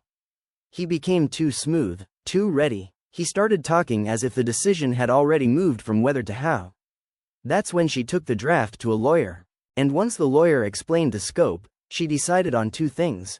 First, she would not sign anything outside a professional setting. Second, if he tried to create pressure publicly, she would answer publicly enough to stop the lie from growing legs. I asked if she'd planned the family lunch folder in advance. She looked at me over her coffee and said, Merrick, I teach 16-year-olds. Of course I planned the folder. I nearly proposed marriage on the spot, and I say that with all respect. Still, I don't want to pretend this is all comedy. There's a child involved. There's trust damage. There's the long ugly work of deciding whether a marriage can continue after one spouse realizes the other has mistaken cleverness for entitlement. That's serious. I know it is. But I also know families often protect the wrong person for the wrong reasons.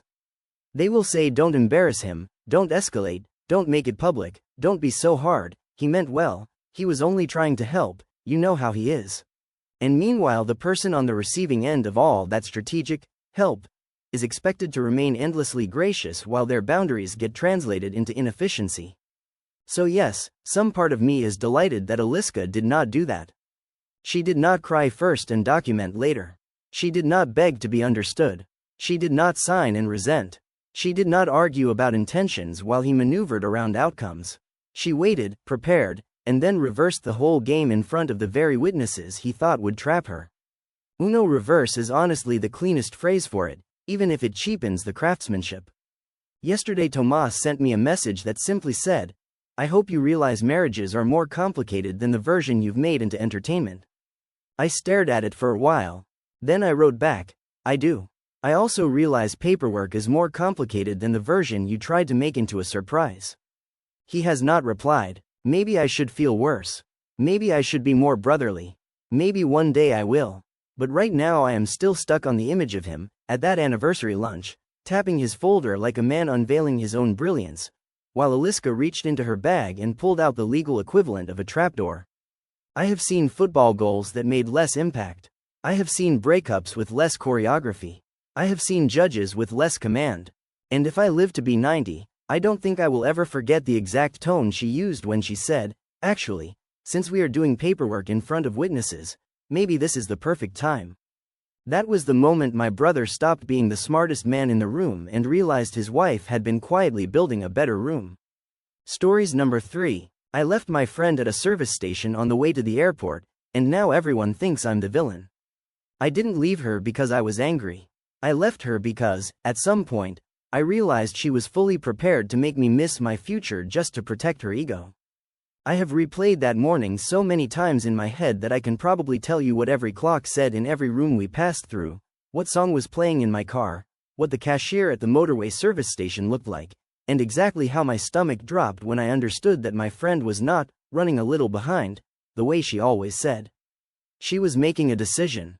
And when I made one back, suddenly I was the cruel one. I'm from Ghent, and this happened last autumn when I was supposed to fly out of Brussels with my friend Saskia for what was meant to be a 4-day trip to Lisbon. It wasn't just any city break, at least not for me. For almost 3 years, I had been trying to get out of a job that was draining the life out of me. I worked for a logistics company just outside the city, and on paper it looked stable and sensible, the kind of job your parents are relieved to hear about because it sounds respectable and permanent. In reality, it was one of those places where everything is always on fire, everyone speaks in fake urgency, and your reward for competence is being handed more chaos until you no longer remember what calm feels like. A friend of my cousin in Porto had introduced me to someone at a design studio in Lisbon months earlier. I had studied visual communication before life got practical and rent got expensive, and for years I'd been doing little bits of freelance work in the evenings, pretending it was a hobby because saying I still wanted that life out loud felt embarrassing after so much time had passed. The studio in Lisbon wasn't offering me a job, not exactly, but one of the senior creatives there, a woman named Marta, had agreed to meet me while I was in the city. It was unofficial, it was casual, it was very much one of those, let's have coffee and talk, send me your portfolio, maybe there's something in the future, situations. But if you have ever hated your life in a very quiet, persistent way, then you know a casual maybe can feel like oxygen. Saskia knew all of this. That's important. She didn't just know we were taking a trip. She knew that on the second morning in Lisbon, I had arranged a meeting that meant a great deal to me. She knew I had been updating my portfolio at night for weeks. She knew I bought one blouse specifically because it looked professional without trying too hard. She knew I was terrified I'd somehow sabotage the whole thing by seeming unserious, late, messy, or unreliable. And still, she treated the morning of the flight like time was decorative. Saskia and I had been friends since university, though, friends, in retrospect is one of those words that gets shakier the longer you stare at it. We met in Leuven during our first year. She was funny in an immediate, dangerous sort of way. The kind of person who could make strangers laugh in queues and make terrible situations feel like anecdotes before they were even over. People adored her. I did too. For a long time, I thought her carelessness was just spontaneity in prettier clothes.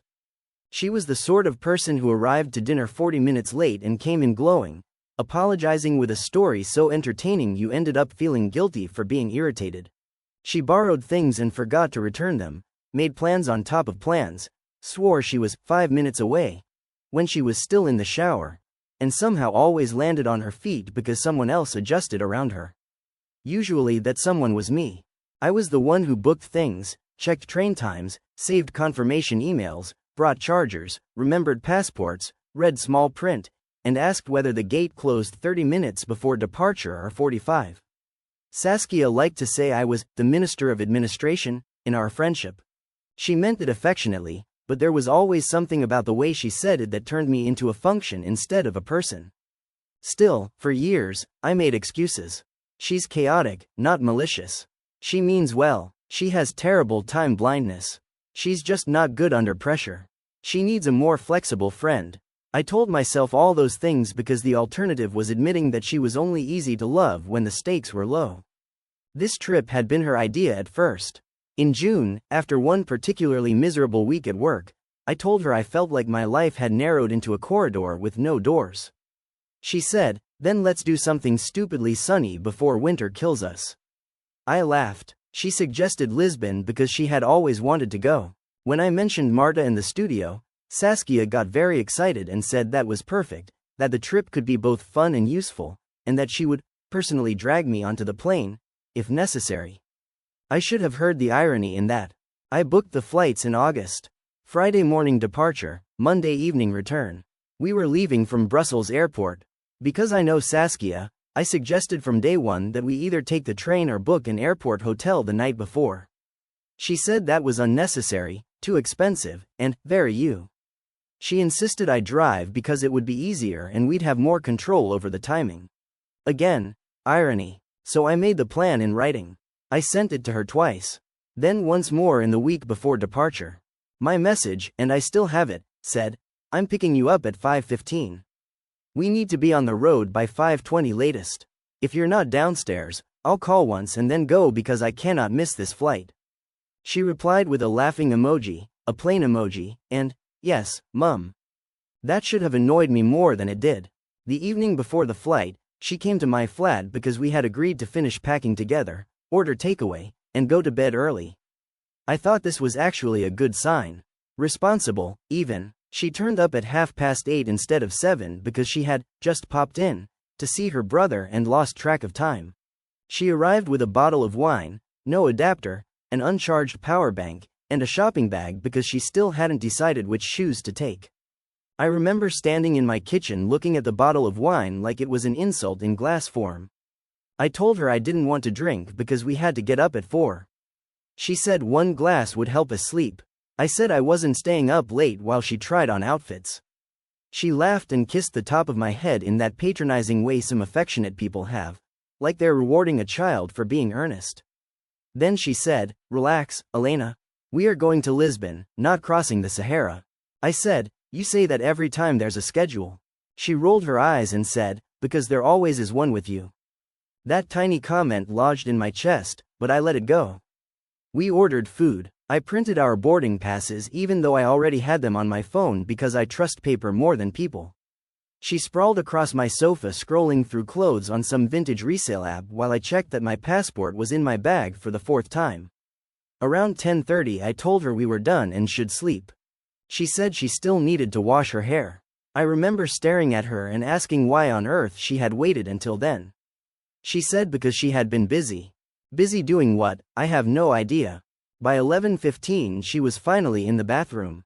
I could hear music coming from her phone and the hairdryer blasting. I went to bed feeling that specific kind of dread that only comes when you know exactly how a disaster is going to happen and you're still somehow hoping it won't. At 3:55 my alarm went off. I got up immediately, showered, dressed, checked the weather in Lisbon, checked traffic to the airport, checked for any airline updates, and made coffee. Saskia was asleep on my sofa under a blanket with one leg hanging off the side like a Victorian fainting patient. I woke her at 4:20. She groaned and pulled the blanket over her head. I said, "Up, now. We need to leave in less than an hour." She muttered, 5 minutes. I said, "No, get up." She sat up eventually, hair wild, mascara faintly smudged under her eyes, and just looked around my living room as if she had materialized there unexpectedly. Then came the questions. "Did you make coffee?" "Yes." "Where's my charger?" "No idea." Do you think I need the white trainers or the black boots? I think you need to move. This became the tone of the morning. Me moving like an emergency response unit. Saskia moving like she had all the time in Europe and had personally negotiated with the sun to delay dawn for her convenience. At 4:45 I was ready. Coat on, bags by the door, passport in hand, shoes on. I had already loaded my suitcase into the boot. Saskia was still in my bathroom curling the front pieces of her hair. I wish I were exaggerating. I knocked once and said, "You have got to be joking." From inside she said, "I'm almost done." I said, "We are leaving now." She opened the door, looked at me in the mirror, and said, "Can you not start? You make everything 10 times more stressful." I laughed, but not because I found anything funny. It was that short, disbelieving laugh people do when they are standing on the edge of a fight they don't want to have because the clock is already sprinting ahead. I said, "I am not making this stressful. The time is making it stressful. You were supposed to be ready 25 minutes ago." She said, "We're still fine." That phrase, "we're still fine," some people say it like a charm against consequence. If they repeat it often enough, reality will bend out of embarrassment. By 5:12 we were finally in the car. Already later than planned, not catastrophic yet, but close enough that I had that prickling sensation in my face that happens when I know the margin for error is gone. The drive from Ghent to Brussels airport at that hour is usually manageable if traffic behaves and if no one in the car decides the morning is a suitable time for drama. Guess what happened? 10 minutes into the drive, Saskia realized she had left her sunglasses on my kitchen table. I told her she didn't need sunglasses before sunrise. She said they were prescription and expensive. I said we were not turning back. She sighed theatrically, folded her arms, and stared out the window like I had ruined her summer, though again, it was autumn and dark outside.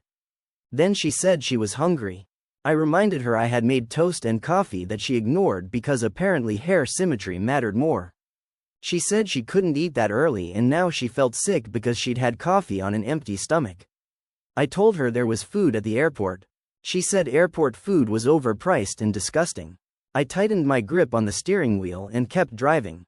At 5:42, as we merged onto the E40, she said, very casually, "Did we pack my makeup bag?" I looked at her and said, "What do you mean, did we?" She said, "I put it by the sofa. I thought maybe you put it in with the other things." I said, "Why would I pack your things?" She said, "Because you were loading the car." I said, "I loaded the bags that were by the door." There was a silence so complete I could hear the indicator ticking. Then she said, "Oh my God." I said, "Is it in the flat?" She said, "I think so." I said, "Then it's in the flat." She began searching through her handbag as if the makeup bag might have collapsed into another dimension and reappeared between receipts and lip balm. Then she started swearing. For a moment I had hope. I thought maybe she understood the magnitude of what she had done. Instead she said, "Can we go back?" I nearly missed the exit because I turned to look at her. "No," I said, "absolutely not." She said, "Elena, please. I have all my skincare in there, my foundation, everything. I can't go 4 days with nothing." I said, "You can buy makeup in Lisbon."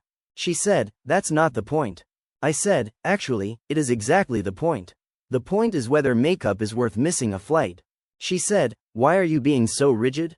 There are moments in life when someone says something so irrational that your own anger goes strangely calm." I think that was the first moment that morning when something inside me shifted. I said, very evenly, "I told you when I booked this trip.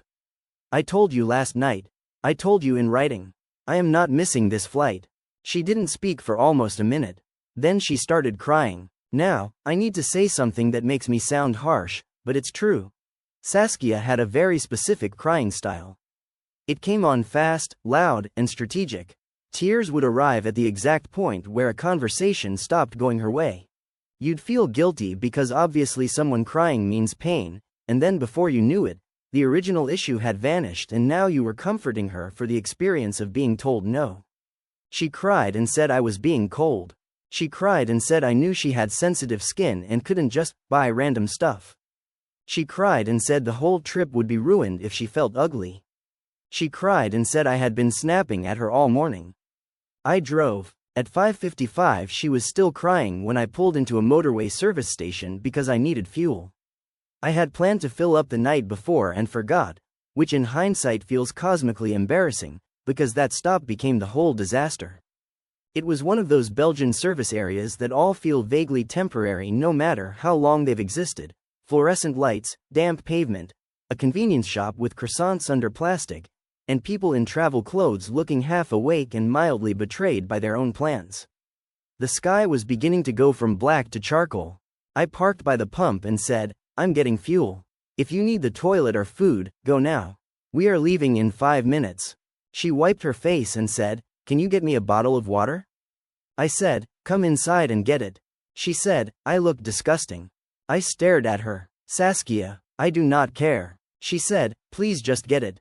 I said fine, because honestly, fighting over water felt insane. I stepped out, filled the tank, went inside, queued behind 2 lorry drivers and a family with a child clutching a stuffed fox, paid for the fuel, bought water, and grabbed 2 sad-looking sandwiches because I knew if I didn't eat something I would get a headache. I was gone, maybe 6 minutes. 7 at most. When I came back, the passenger seat was empty. At first I thought she had gone to the toilet after all. I checked my phone. No message. I put the water and sandwiches on the seat and waited. 1 minute, 2, 3. I called her. No answer. I called again. No answer. Then a message came through. "I'm inside fixing my face. You need to calm down." I actually remember saying, "Oh, you've got to be kidding me," out loud to no one. I texted back, "We are leaving now. Come outside." No response. I called again. Straight to ringing. No answer. I looked at the dashboard clock. We were no longer in the zone of mildly delayed. We were in the zone where one more stupid decision starts turning into real risk. I got out and went inside.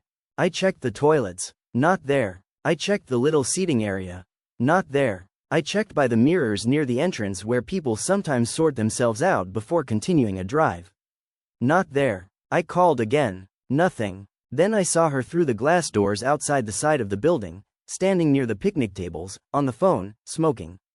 Smoking. Saskia only smoked when drunk or when she wanted to perform distress. She had her compact mirror in one hand and a cigarette in the other, and she was talking animatedly, not upset, not panicking, not searching for me. Just talking. I marched over and said, "What are you doing?" She looked at me, held up a finger like I was interrupting something important, and turned away slightly to finish her sentence. I stood there in the cold with the early traffic hissing in the background, and I felt the last soft piece of patience in me die. When she hung up, she said, "I was calling my brother to see if he could go to your flat and bring the makeup bag." I said, "Your brother does not have my keys." She said, "I know, I was going to ask if you could leave them under the mat." I just looked at her. She said, "What?" I said, "Do you hear yourself?" She rolled her eyes. "Oh my God, don't start lecturing me here." I said, "Get in the car." She took one final drag of the cigarette. Slowly, like we were in a film about betrayal. Then she said, "Not until you stop acting like a psycho. One flight isn't the end of the world." That was it. Not the makeup bag, not the crying, not the lateness, not even the cigarette. It was, one flight isn't the end of the world. Because for me, it wasn't one flight. It was money I could barely justify spending. It was a trip I had carefully planned. It was a chance to meet someone who might open a door for me.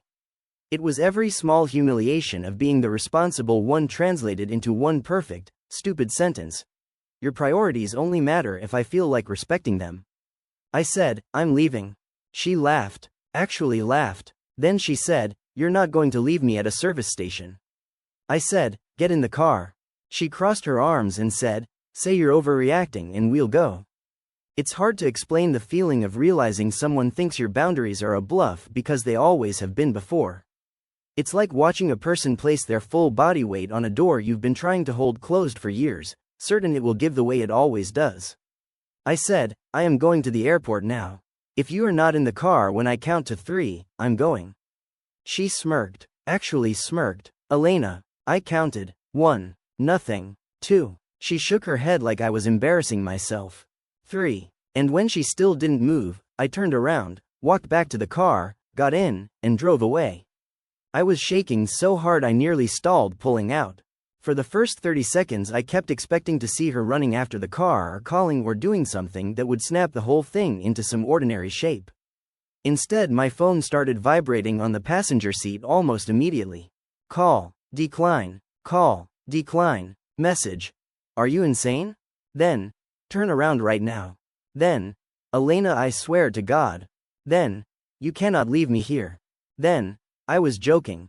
That one almost made me laugh, because people love calling things jokes when consequences appear. I didn't respond. I drove. A minute later she called again.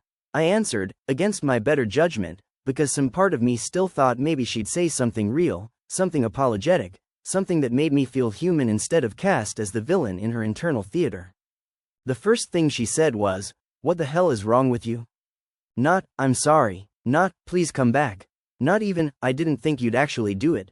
I said, "You had every chance to get in the car." She said, "You left me in the middle of nowhere." I said, "You were at a staffed service station 25 minutes from Brussels with your phone, your wallet, and your passport."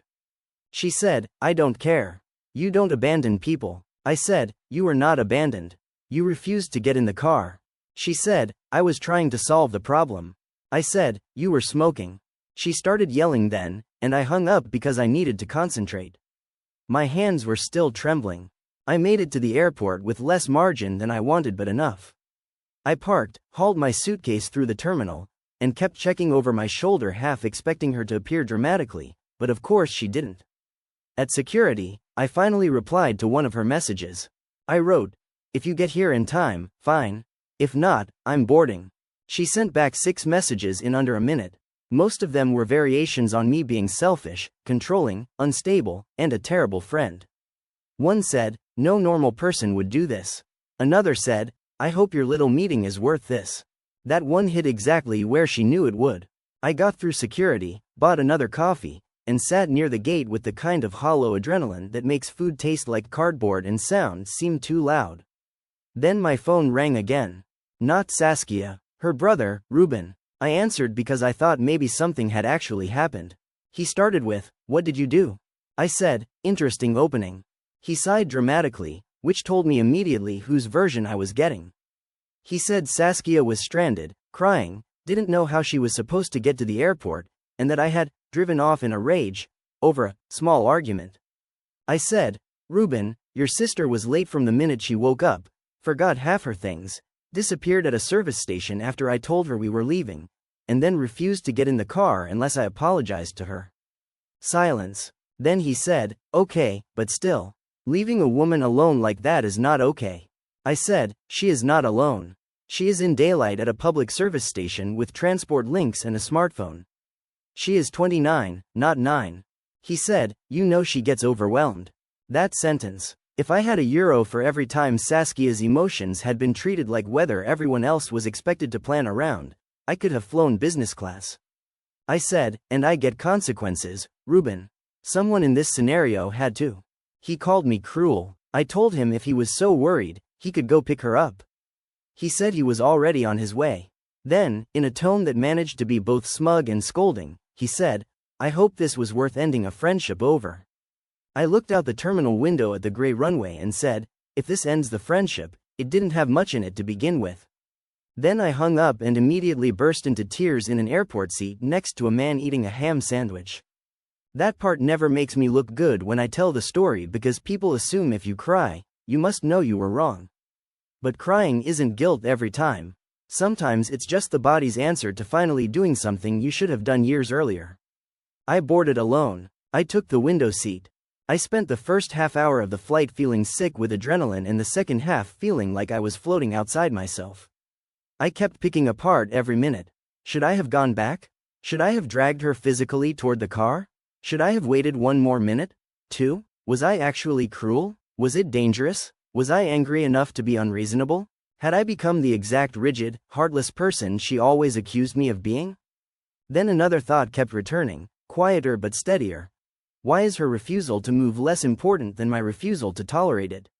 When I landed in Lisbon, the weather was bright and almost offensively beautiful. I remember stepping out into the airport and feeling like I had entered the wrong emotional climate. Everything around me said holiday and possibility, and inside I felt scraped raw. I texted Saskia one thing. "Did you get to the airport safely?" Not because I felt guilty exactly. More because I am, apparently, incurably responsible. She replied an hour later, on a later flight. Thanks for nothing. That was it. No acknowledgement that she got there safely because she was never actually in danger. No sign that she understood her own role. Just blame with punctuation. She arrived in Lisbon just before evening. I had already checked into our accommodation, a small guest house in Alfama, because the reservation was in my name and someone had to. I had spent the day half walking the city and half dissociating. I kept trying to enjoy the tiled facades, the narrow streets, the smell of grilled sardines drifting up from somewhere, and every few minutes my phone would light up with another message from someone back home. Because of course Saskia had gone nuclear.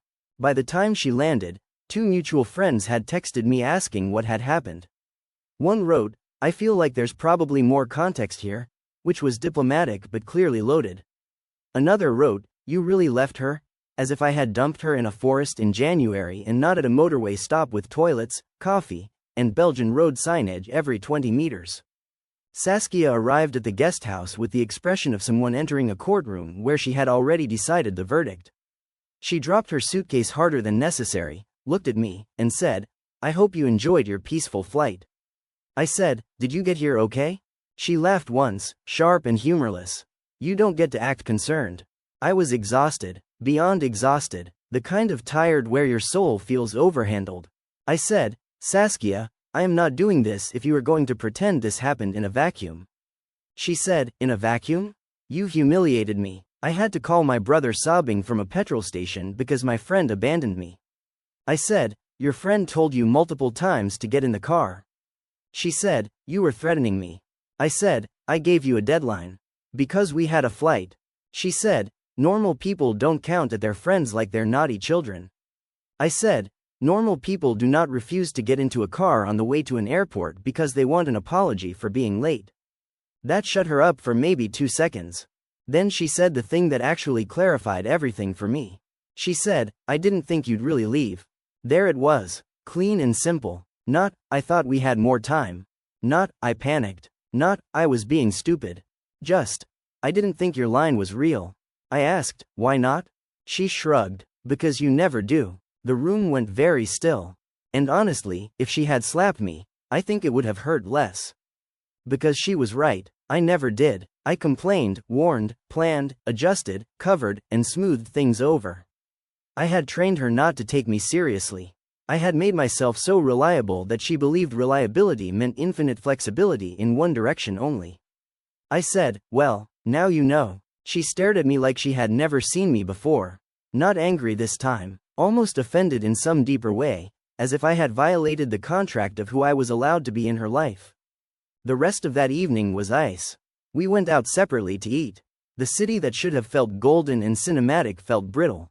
I sat in a tiny restaurant in Moor area eating bacalhau I barely tasted, texting my sister Ingrid, who lives in Utrecht and has the useful quality of loving me without romanticizing anyone else. I told her everything. She replied, "You didn't leave her at a gas station. You left for the airport after she decided your boundary was fake." That sentence did more for my sanity than anything else. The next morning was the day of my meeting with Marta. I had laid out my clothes the night before and barely slept. When I woke up, Saskia was already awake, sitting by the window with a coffee and a face like carved stone. I said good morning. She didn't answer for a second, then muttered it back. I got dressed carefully, did my makeup, checked my portfolio one last time on my tablet, and tried to enter the mental space required to talk intelligently about design and career aspirations instead of friendship implosions. As I was leaving, Saskia said, without looking at me, "So this was all for that, then?"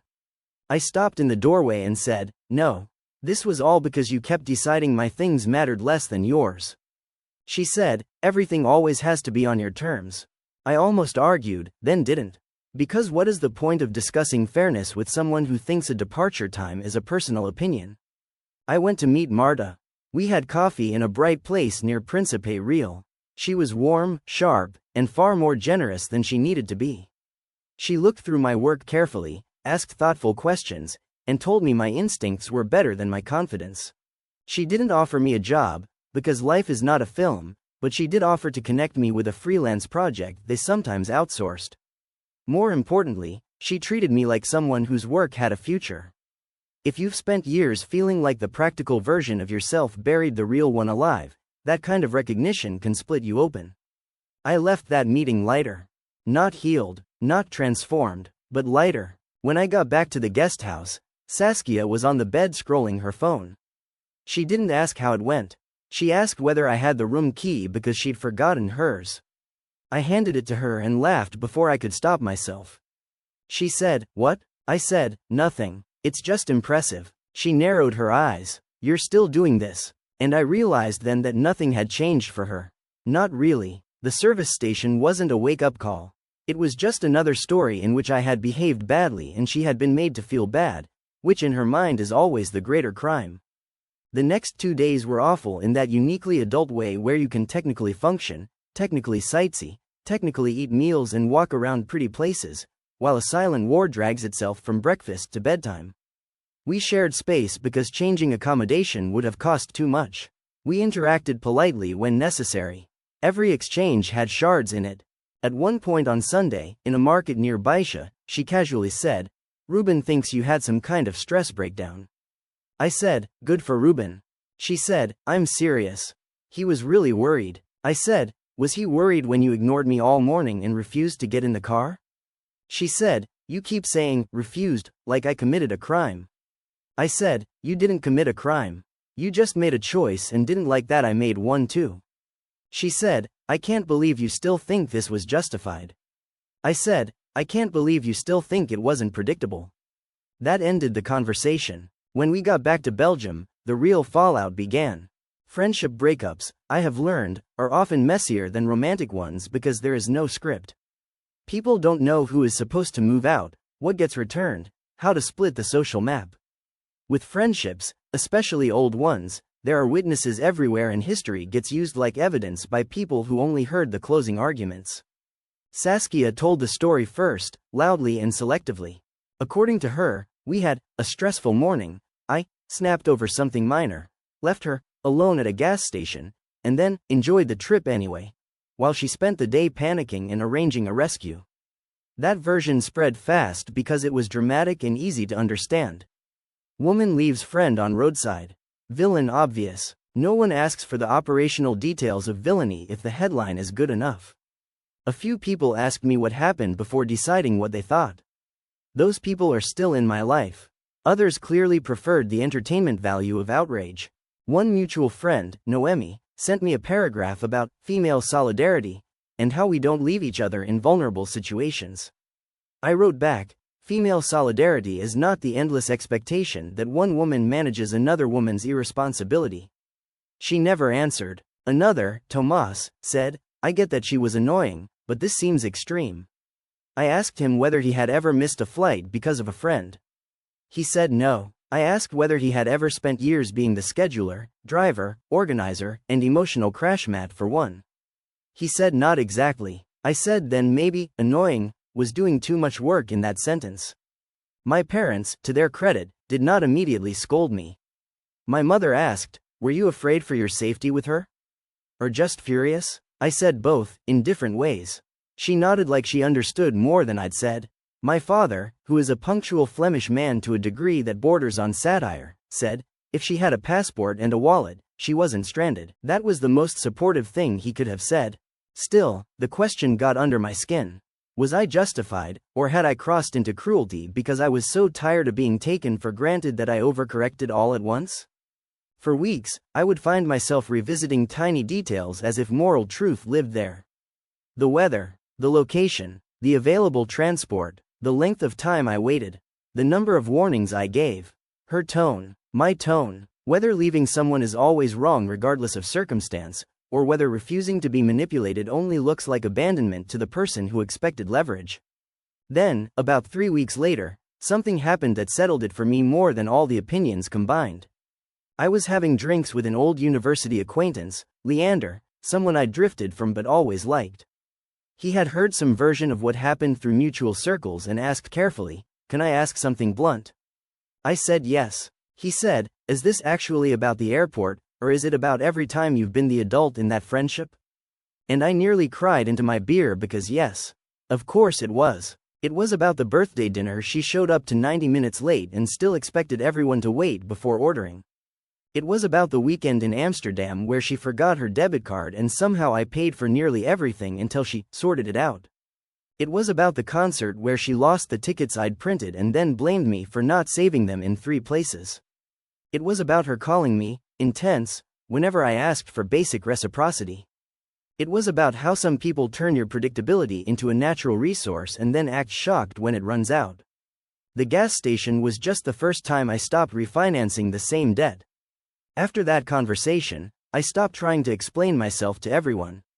Explanation is often wasted on people who only want confession.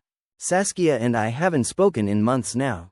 There was no cinematic final message, no perfect last word. Just a gradual hardening of distance. She collected a few things from my flat through a mutual friend. I returned a scarf, a book, and a charger that may or may not even have been hers, because I didn't care enough to investigate. She unfollowed me online. I noticed because someone else mentioned it, not because I checked. Every now and then I hear a small piece of news about her through the social grapevine. She's dating someone from Antwerp. She's thinking of moving. She still tells the service station story, from what I'm told, as proof that I'm colder than people realize. Maybe I am colder now. Or maybe I'm just less available to be used. The strangest part is that the trip itself changed my life in ways she probably never intended and will never understand. Marta did eventually message me about that freelance project. One project led to another. By spring, I was working part-time in logistics and part-time in design. By summer, I quit the logistics job entirely. I'm still in Ghent, not Lisbon, but my life no longer feels like a corridor. It feels like a room with windows. And sometimes, when I think back to that early gray morning at the service station, I realize the memory that stays with me isn't actually Saskia standing there smoking and refusing to move. It's me walking back to the car. That sounds dramatic, I know. But if you are the person in every relationship who plans, absorbs, anticipates, excuses, adjusts, and smooths, there comes a point where doing the obvious thing feels revolutionary. I had spent years believing that being kind meant being endlessly accommodating, that being loyal meant swallowing resentment until it turned elegant and invisible, that being the reliable one was somehow nobler than asking to be met halfway. Driving away felt horrible. It also felt like telling the truth for the first time. Do I think leaving her there was nice? No, it wasn't nice. It was sharp, ugly, and completely avoidable if she had respected a single clear boundary at any point before that. Do I think it was dangerous? Not in the way people tried to paint it. She was not left on the side of an isolated road at midnight with no phone and no money. She was at a public motorway service station after sunrise, in a country she knows, with transport options, a phone, a passport, and family she immediately called. She made it to the airport. She made it to Lisbon. The apocalypse remained cancelled. Do I think I would handle it differently now? Maybe only in one respect. I would have stopped being friends with her long before we ever got into that car. Because that's the part people always skip when they hear a story like this. They focus on the final act because it's dramatic. But dramatic endings are usually just boundaries that arrived embarrassingly late. And if I'm honest, what still stings is not losing Saskia. It's recognizing how much of myself I had trained to bend in order to keep someone comfortable who would never have done the same for me.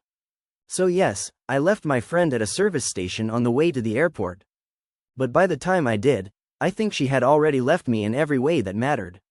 Stories number 4, she called it the most thoughtful date she'd ever been on. I had $40 in my account.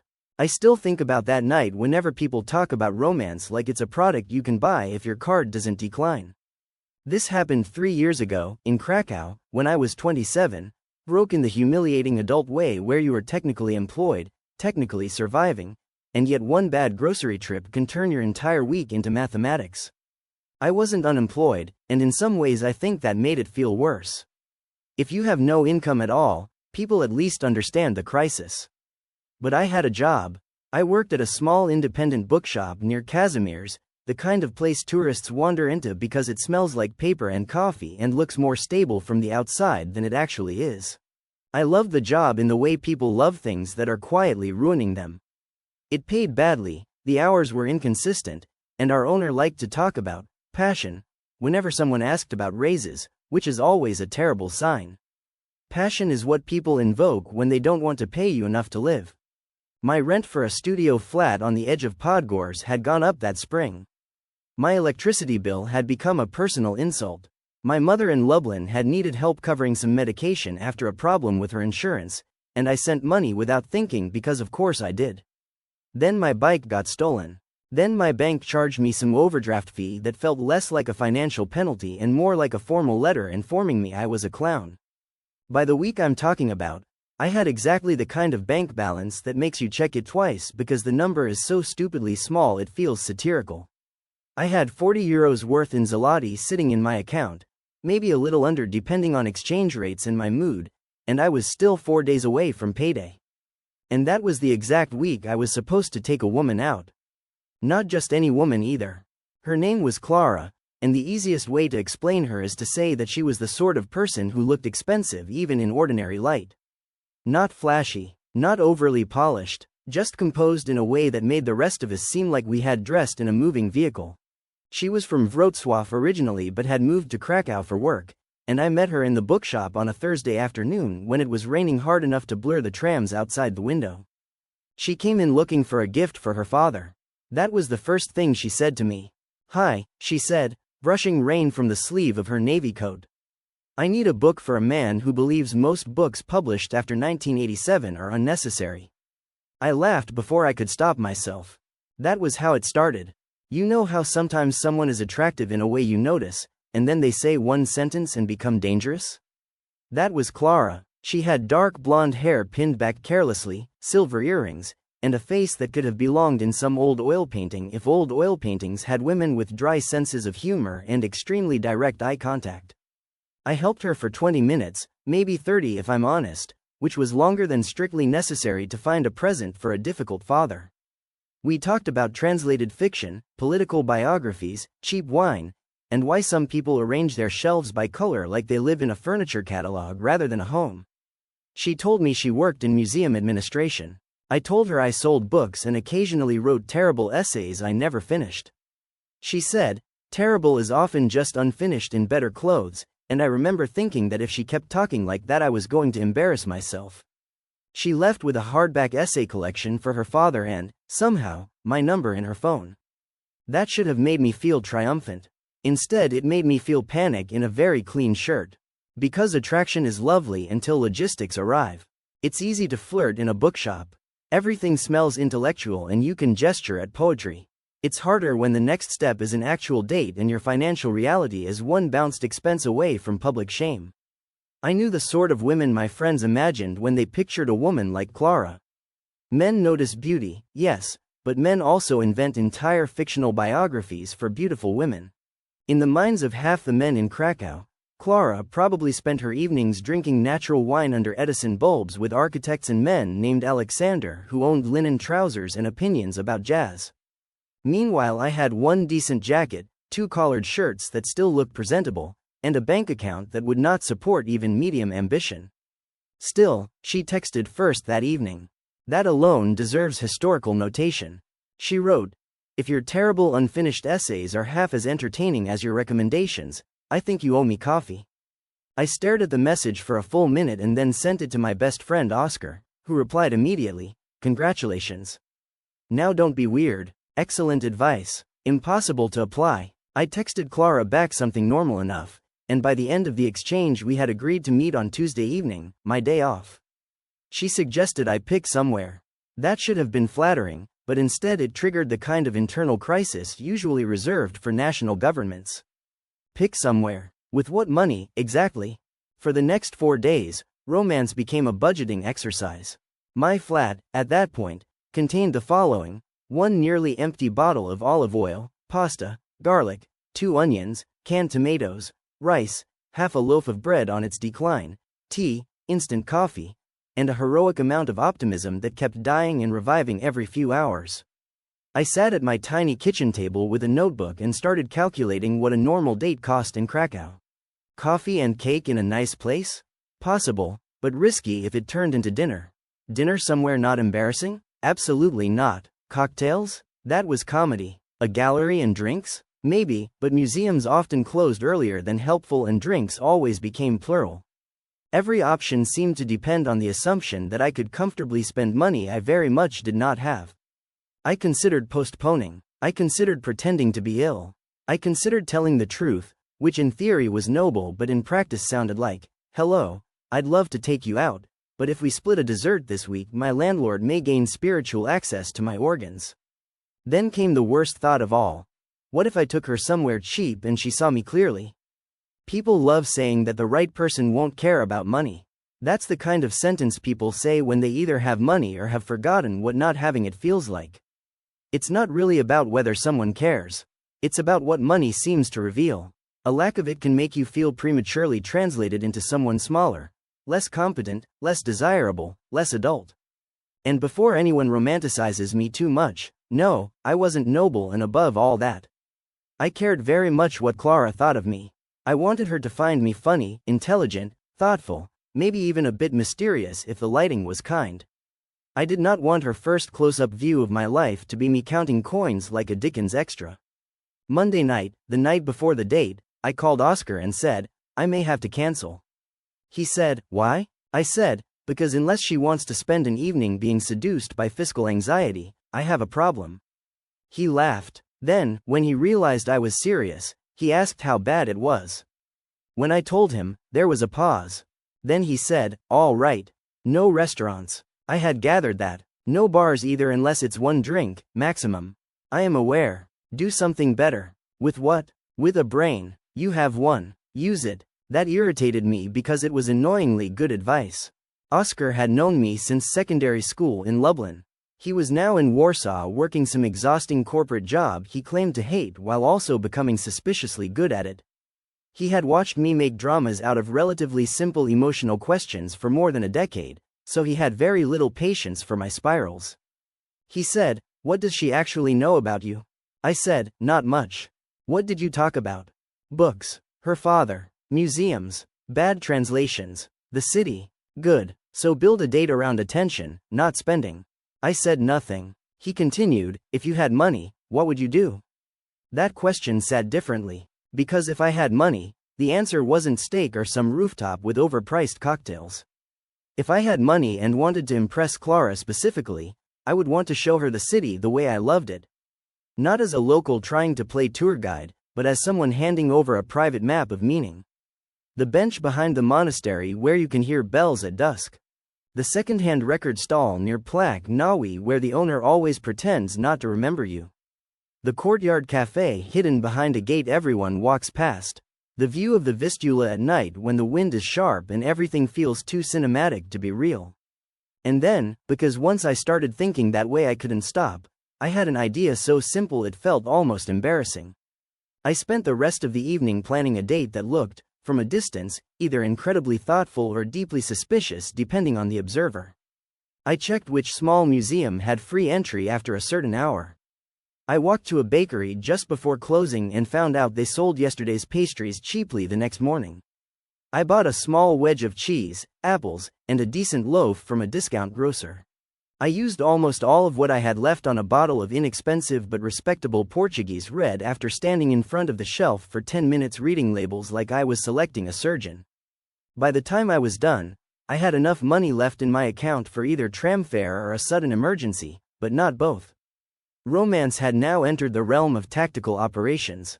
Tuesday afternoon, I left work early, went home, and cleaned my flat even though she was not going to see it. That's how nervous I was. I ironed my shirt with the kind of concentration usually seen in bomb disposal units.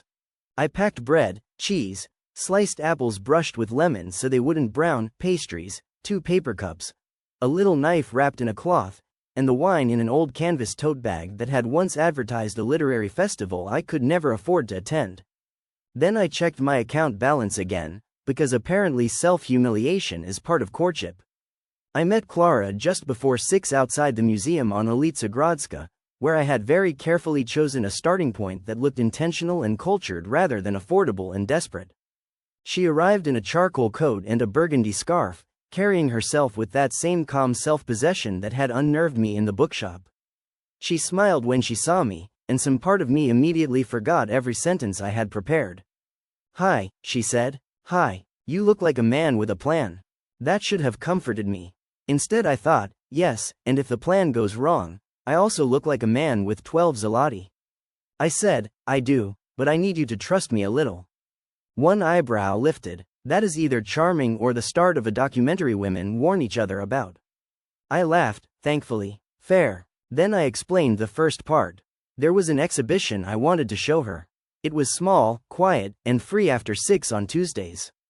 I phrased it like a choice I had made for aesthetic reasons rather than a budgetary necessity, which was not even entirely false. It actually was a thoughtful choice. The fact that it also cost nothing was, in my opinion, elegant multitasking. The museum was nearly empty. We wandered through rooms of prints, old maps, and fragments of religious art while outside the late autumn light dimmed into blue. Clara moved through galleries the way some people move through conversations. Alert, curious, but never performative. She didn't do that thing people sometimes do on dates where they become suddenly desperate to appear knowledgeable. If she liked something, she said so. If she found something dull, she admitted it.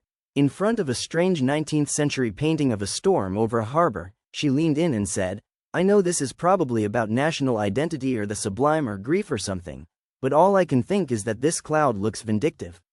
I snorted out a laugh loud enough to turn one of the guards toward us. We talked properly for the first time there, beyond first meeting sparkle. She asked questions that were somehow direct without feeling invasive. Where was I from originally? Why had I stayed in Krakow? Whether I actually wanted to write or just liked the idea of having written. What did I think made a city feel like home? No one had asked me some of those things in years. And because she asked in a way that made honesty feel less risky, I was more myself than I had intended to be. I told her about Lublin, about coming to Krakow for university and then never quite leaving because drifting had somehow hardened into residence. I told her that working in a bookshop was both exactly as romantic and exactly as underpaid as people imagine. I told her I had started half a dozen essays about class, masculinity, and provincial ambition and hated all of them for sounding either too bitter or not bitter enough. She listened. That sounds like a small thing, but people don't listen the way they think they do. Most are just waiting for their turn to speak in a shape that flatters them. Clara listened like she considered attention a form of respect. By the time we left the museum, the city had turned cold and bright in that way Krakow sometimes does in the later months, where the stones seem to hold old weather inside them and the air smells faintly of smoke and bread. I suggested we walk. She said yes immediately. That was stage 2. There is a difference between walking through a city and being shown one. I had lived in Krakow long enough to assemble a private mythology of it, and because I couldn't buy extravagance, I decided to spend memory instead.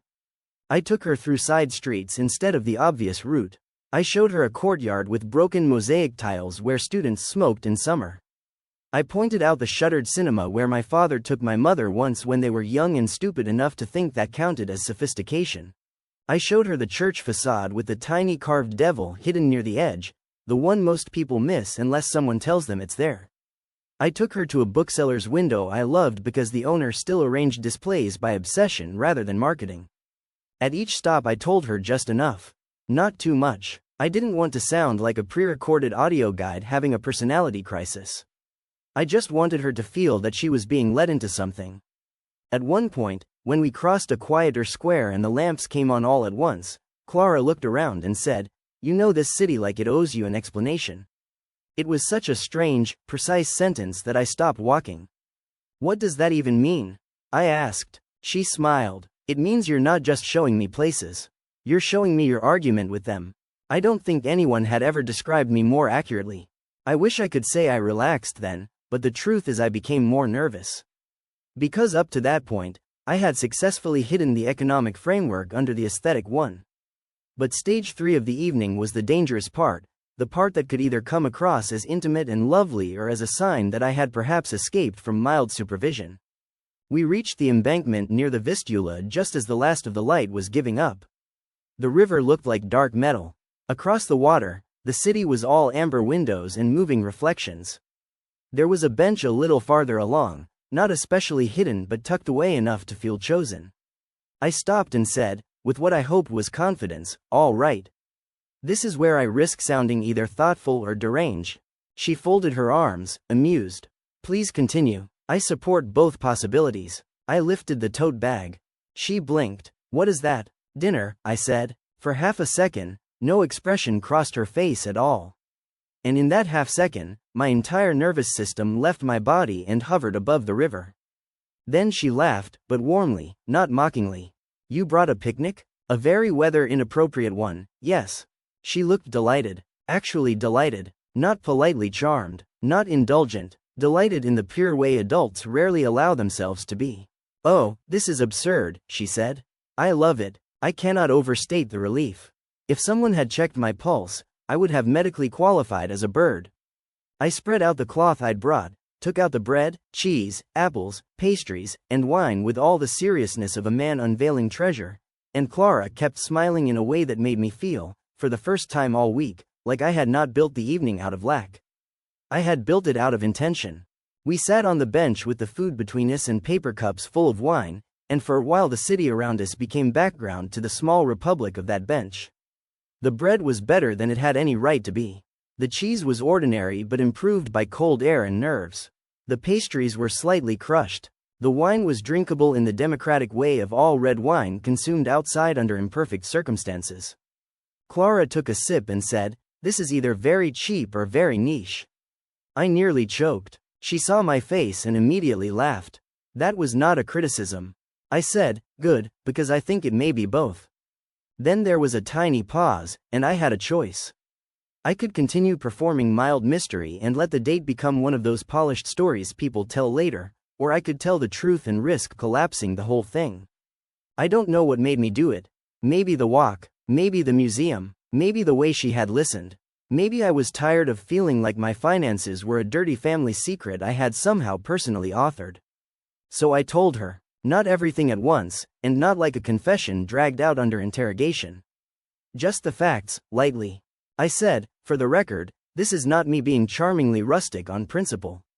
I'm very broke this week, and I spent an unreasonable amount of time trying to figure out how not to make that your problem. She looked at me, cup still in hand. I rushed on, because once you start saying the embarrassing thing, momentum matters. I almost cancelled, which would have been stupid. Then I decided if I couldn't spend money, I could at least spend attention. She stared at me for a second longer. And then she said quietly, "This is the most thoughtful date I've ever been on." Just like that. No theatrical pause, no pity, no softening tone meant to protect my pride. Just sincere surprise, as if she herself had only realized it mid-sentence. I laughed because I genuinely thought she was being kind. "No, really," she said. "Do you know how many men with much more money than sense think booking a loud restaurant is effort?" I said, "I feel attacked on behalf of my gender." "You should. They deserve it." Then she started listing dates she'd been on before. A man in Berlin who spent the entire evening name-dropping gallery owners and ordered for her without asking. A consultant in Wrocław who took her to a steakhouse so expensive she spent the whole meal feeling like she owed him enthusiasm. A divorcee in Prague who booked a private jazz table and then talked exclusively about alimony and his ex-wife's Pilates instructor. She gestured at the river, the food, the city, me. "This," she said, "is a person noticing things. That's rarer than money." I wish I could say I took that well. I didn't. I looked away for a second because my throat had gone tight, which was deeply inconvenient for a man trying to maintain romantic composure on a bench. The thing about being broke for a long time is that it doesn't just make you anxious. It distorts your interpretation of yourself. You start to assume every generous reaction is charity, every kindness is temporary, every invitation contains a hidden cost. So when Clara said that, some part of me didn't believe her immediately. But a larger part did, and that was almost worse. Because being seen accurately when you have prepared to be judged superficially is its own kind of emotional violence. We stayed there for hours. That's not an exaggeration. We started talking and forgot the normal architecture of a first date. No checking the time every 12 minutes. No polite restlessness. No performance escalating toward some pre-agreed romantic script. Just conversation that kept turning over new ground. She told me about her mother in Wrocław, who ran a florist's and judged men almost entirely by whether they noticed seasonal flowers. She told me she had once planned to become an art historian and somehow ended up doing administrative diplomacy between curators, donors, and deeply unstable exhibition budgets. She admitted she had a weakness for melancholy cities and old stationery. I admitted I had once stolen a library stamp when I was 14 because I liked the sound it made and then felt guilty for 6 months.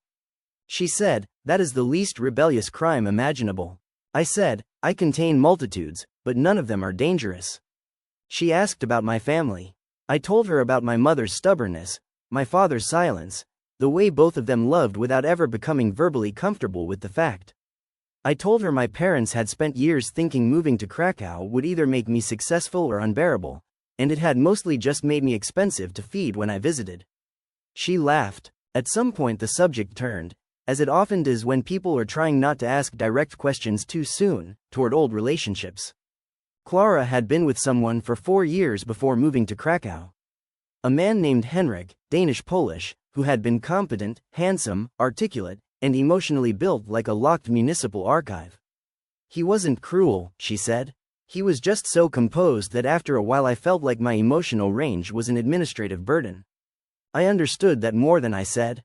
My last proper relationship had ended 18 months earlier with a woman named Zofia who got tired of what she called my romantic fatalism, which was an elegant way of saying I could find class anxiety in a bowl of soup if given enough time. Clara laughed when I said that, but not dismissively. "What happened really?" she asked. And because the wine had lowered some protective gate in me, I answered honestly. "She came from money," I said. "Not obscene money, just enough that she moved through the world assuming things would work out. And I kept feeling like the poorer understudy in my own life." Clara was quiet for a moment. Then she said, "Did she make you feel that way?" I thought about it. Sometimes, but not always. A lot of it was me getting there first. Clara nodded, like that answer mattered. Then she asked, "And tonight? Were you waiting for me to make you feel that way?" There are people who flirt with eye contact, with touch, with voice. Clara flirted with dangerous accuracy. I laughed softly and said, "Maybe. And you're ruining a lot of my defensive theories." "Good," she said, and raised her paper cup. We drank to that. It was colder by then. Our shoulders touched once, then stayed touching for no reason either of us acknowledged. Somewhere upriver, people were laughing. A tram hummed in the distance. The city kept existing around us while I had the odd, suspended feeling that I had walked by accident into a version of myself I liked more than the usual one. Eventually Clara stood and said, "All right. If we stay here much longer, I'll lose feeling in my legs and have to become part of the landscape." So we walked again. I thought that might be the natural end of the date, but instead she said, "Show me one more thing." That sentence did something embarrassing to my chest. So I took her to the little square behind the university library where students passed less often at night and the buildings held sound in a soft way. There's nothing spectacular there, which is partly why I love it. No grand view, no landmark worth photographing, just proportions that make you feel briefly as though life could become orderly if arranged correctly. We stood under the lamps and talked more quietly. I don't remember exactly how the moment shifted. Most important moments don't arrive with a proper announcement. I just remember that she stepped closer, and I said something forgettable, and then there was a pause that was no longer conversational. She kissed me first. It was not dramatic or cinematic in the obvious way. No one applauded, no music rose from nowhere. It was just a very real, very certain kiss from a woman who had spent the entire evening making me revise my assumptions. When she pulled back, she smiled in this small private way and said, "You know what your problem is?" I said, "Only one? You think lack of money is the same thing as lack of value." I opened my mouth, but she kept going. "And before you pretend I'm idealizing poverty, I'm not. Being broke is stressful and unfair and exhausting. But there is a difference between being poor and being careless. Tonight you were attentive, imaginative, and honest. Those are not consolation prizes." No one had ever spoken to me that way before. Not because I had never been complimented, but because people usually compliment surfaces. Intelligence, humor, taste. This was different. She was naming the things I thought only became visible if filtered through success first. We walked her route home slowly after that. She rented a flat off Dietla, 3rd floor, tall windows, the sort of building with a staircase that made every footstep sound historical. Outside her door, she turned to me and said, "Thank you." I said, "For the world's cheapest museum strategy?" She smiled. "For building a whole evening instead of buying one." Then, with the same calm certainty she seemed to bring to every decisive moment, she kissed me again and went upstairs. I walked home like a man recently released from both prison and delusion. And because life is committed to comedy, when I checked my phone on the tram platform, I saw that my account had been charged for some automatic subscription I had forgotten to cancel months earlier. Not a huge amount, but enough to push me into active fury. So there I was, full of hope, kissed twice, emotionally rearranged, and simultaneously trying to calculate whether I could live on lentils until Friday. That should have ruined the memory. It didn't. Over the next few days, Clara and I kept texting. Not constantly, not in that frantic early way some people do when they are more in love with mutual responsiveness than the person themselves. It was better than that. Spacious, specific. She would send a photo of some absurd label from work. I would send a line from a customer in the shop who had asked if we had something Russian but not depressing. She once texted me, "Your city route has ruined me. I passed 3 normal bars tonight and felt nothing." A week later, I admitted I had nearly cancelled the date entirely because I was embarrassed about money. Her reply came fast. "I know." That annoyed me for a second because I had thought I was subtle. Then another message came. "You were careful with every choice in a way that only happens when resources are limited." I'm not stupid. And then, what mattered was that you didn't turn weird or macho about it. That last part stayed with me. Because men do turn weird about it. I had, in smaller ways, before. There is a specific male humiliation attached to not being able to perform generosity in the approved financial language. Some men react by becoming defensive. Some overcompensate and spend recklessly. Some vanish. Some start speaking about women like hostile auditors. I had done a little of all of that at different points in my life, if not externally then internally. That week with Clara forced me to confront how much of my self-respect had been subcontracted to numbers. We kept seeing each other. Slowly at first, then not slowly at all. And because no early happiness is complete without somebody trying to contaminate it, the first person I told in detail was my older cousin Pavel, who responded exactly the way you'd expect from a 34-year-old electrician from Lublin who believes subtlety is a tax on honesty. He said, "So let me get this straight. You took a gorgeous museum woman on a picnic in the cold because you were nearly broke, and instead of blocking you, she kissed you?" "Yes." He stared at me over his beer. "That is either true love or a very sophisticated scam." I told him to go to hell. But his reaction was useful because it mirrored the one I'd hear variations of later from other people. Men especially seemed incapable of processing that the date had worked because it was thoughtful rather than despite the fact it was cheap. A few assumed I was selectively telling the story to make myself look charming. One friend from the shop, Merrick, said, "Come on, though, if she looked like that she was probably testing whether you had depth." As if women are game show hosts setting moral puzzles for men rather than people responding to what they feel. The strangest reaction came months later from my father. My father is not a cruel man, but he belongs to that generation of Eastern European men for whom tenderness exists mainly as an atmospheric condition around practical acts.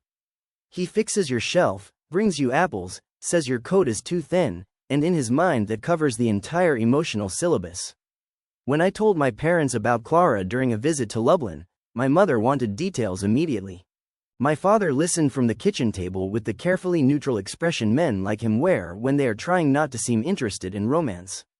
When I mentioned the date, and the money, and what she'd said, he was quiet for a while. Then he said, "When I first took your mother out, I had enough money for tea and 1 slice of cake.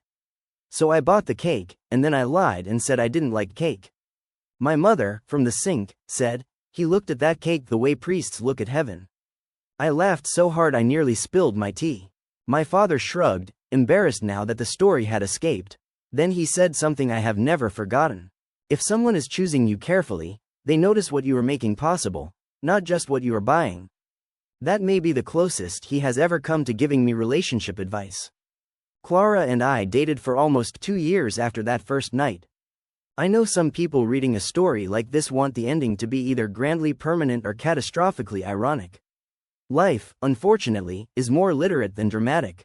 We were very happy for a while.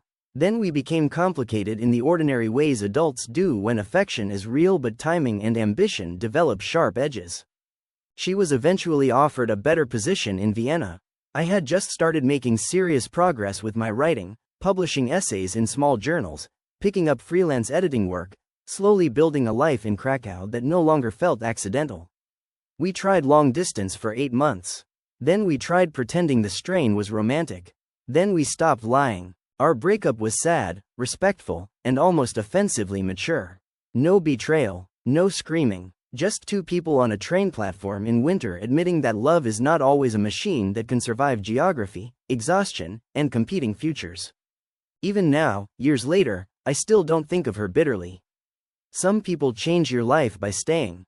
Others do it by seeing you clearly once, at the exact moment you needed that more than permanence. That date changed me in ways that lasted longer than the relationship. Before that night, I treated money as evidence in the trial of my worth. After it, I still worried about money because I was not magically cured of reality, but the equation loosened. I stopped assuming that financial scarcity automatically translated into romantic inferiority. I stopped reading every imbalance as moral failure.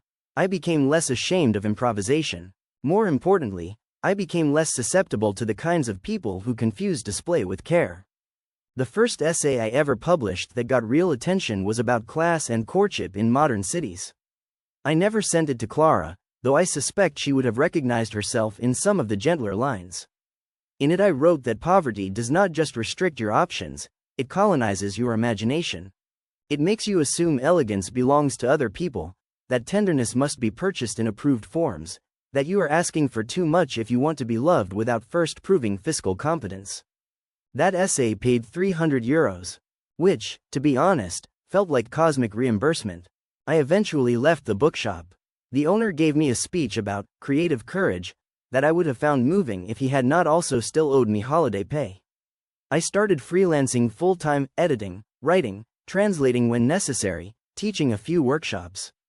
It was unstable, then less unstable, then almost respectable. I still live in Krakow. I have more than €40 in my account most months now, which is a relief and also less spiritually transformative than advertised. Every so often, when I walk by the river in cold weather, I think about that bench. About the paper cups, the cheap wine, the sliced apples, the way I had been so certain I was offering a reduced version of myself because money had reduced my options, when in fact I was offering something more precise than abundance often allows. There's another part of the story I haven't mentioned, maybe because it embarrassed me for a long time. A few weeks after our first date, when Clara and I were already seeing each other regularly, I admitted something else. I told her that while I was planning that evening, I had spent an hour walking through a supermarket calculating the cost of ingredients versus dignity. That I had put back better cheese because it meant no tram home. That I had stood in front of the wine shelf trying to decode whether one cheap bottle looked meaningfully more tragic than another. That for a few minutes I had genuinely considered pretending I'd injured my ankle so I could postpone. Do you know what she did? She laughed so hard she had to sit down. Not at me, at the image, at the ridiculousness and sincerity of it.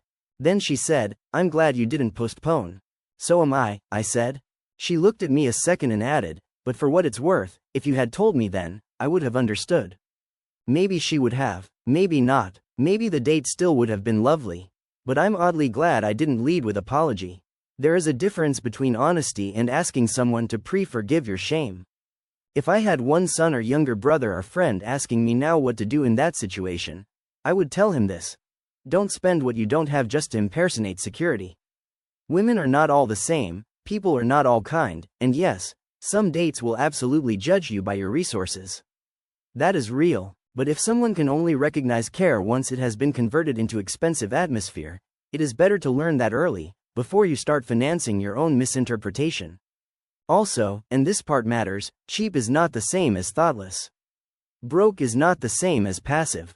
Limited money does not excuse laziness, resentment, or making your insecurity the other person's burden. If all I had done was take Clara somewhere free and then sulk about not being rich, the evening would have been miserable. What made it work was not the lack of money, it was the presence of effort. I knew what she liked. I paid attention to what she had said. I built the date around that. I was honest when it mattered. I didn't turn my financial anxiety into a test she had to pass. That was the real difference. And yes, for anyone wondering, there was a brief period after we broke up when I wondered if maybe I had mythologized her too much, if perhaps the date had become in memory larger than the relationship warranted. Then, last year, purely by chance, I ran into her in Vienna while I was there for a conference. I was standing in a cafe feeling underdressed and overpriced when I heard someone say my name in exactly the same voice that once said, "This is the most thoughtful date I've ever been on." She looked good, older in the subtle, attractive ways adults become when life has actually happened to them. We had coffee. We talked for an hour. It was easy and strange and warm. She told me she was seeing someone, an architect from Graz who apparently cooked risotto like a religious ceremony.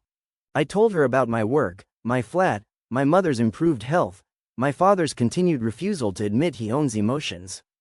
When we were leaving, she smiled and said, "You know, that is still the best first date anyone ever took me on."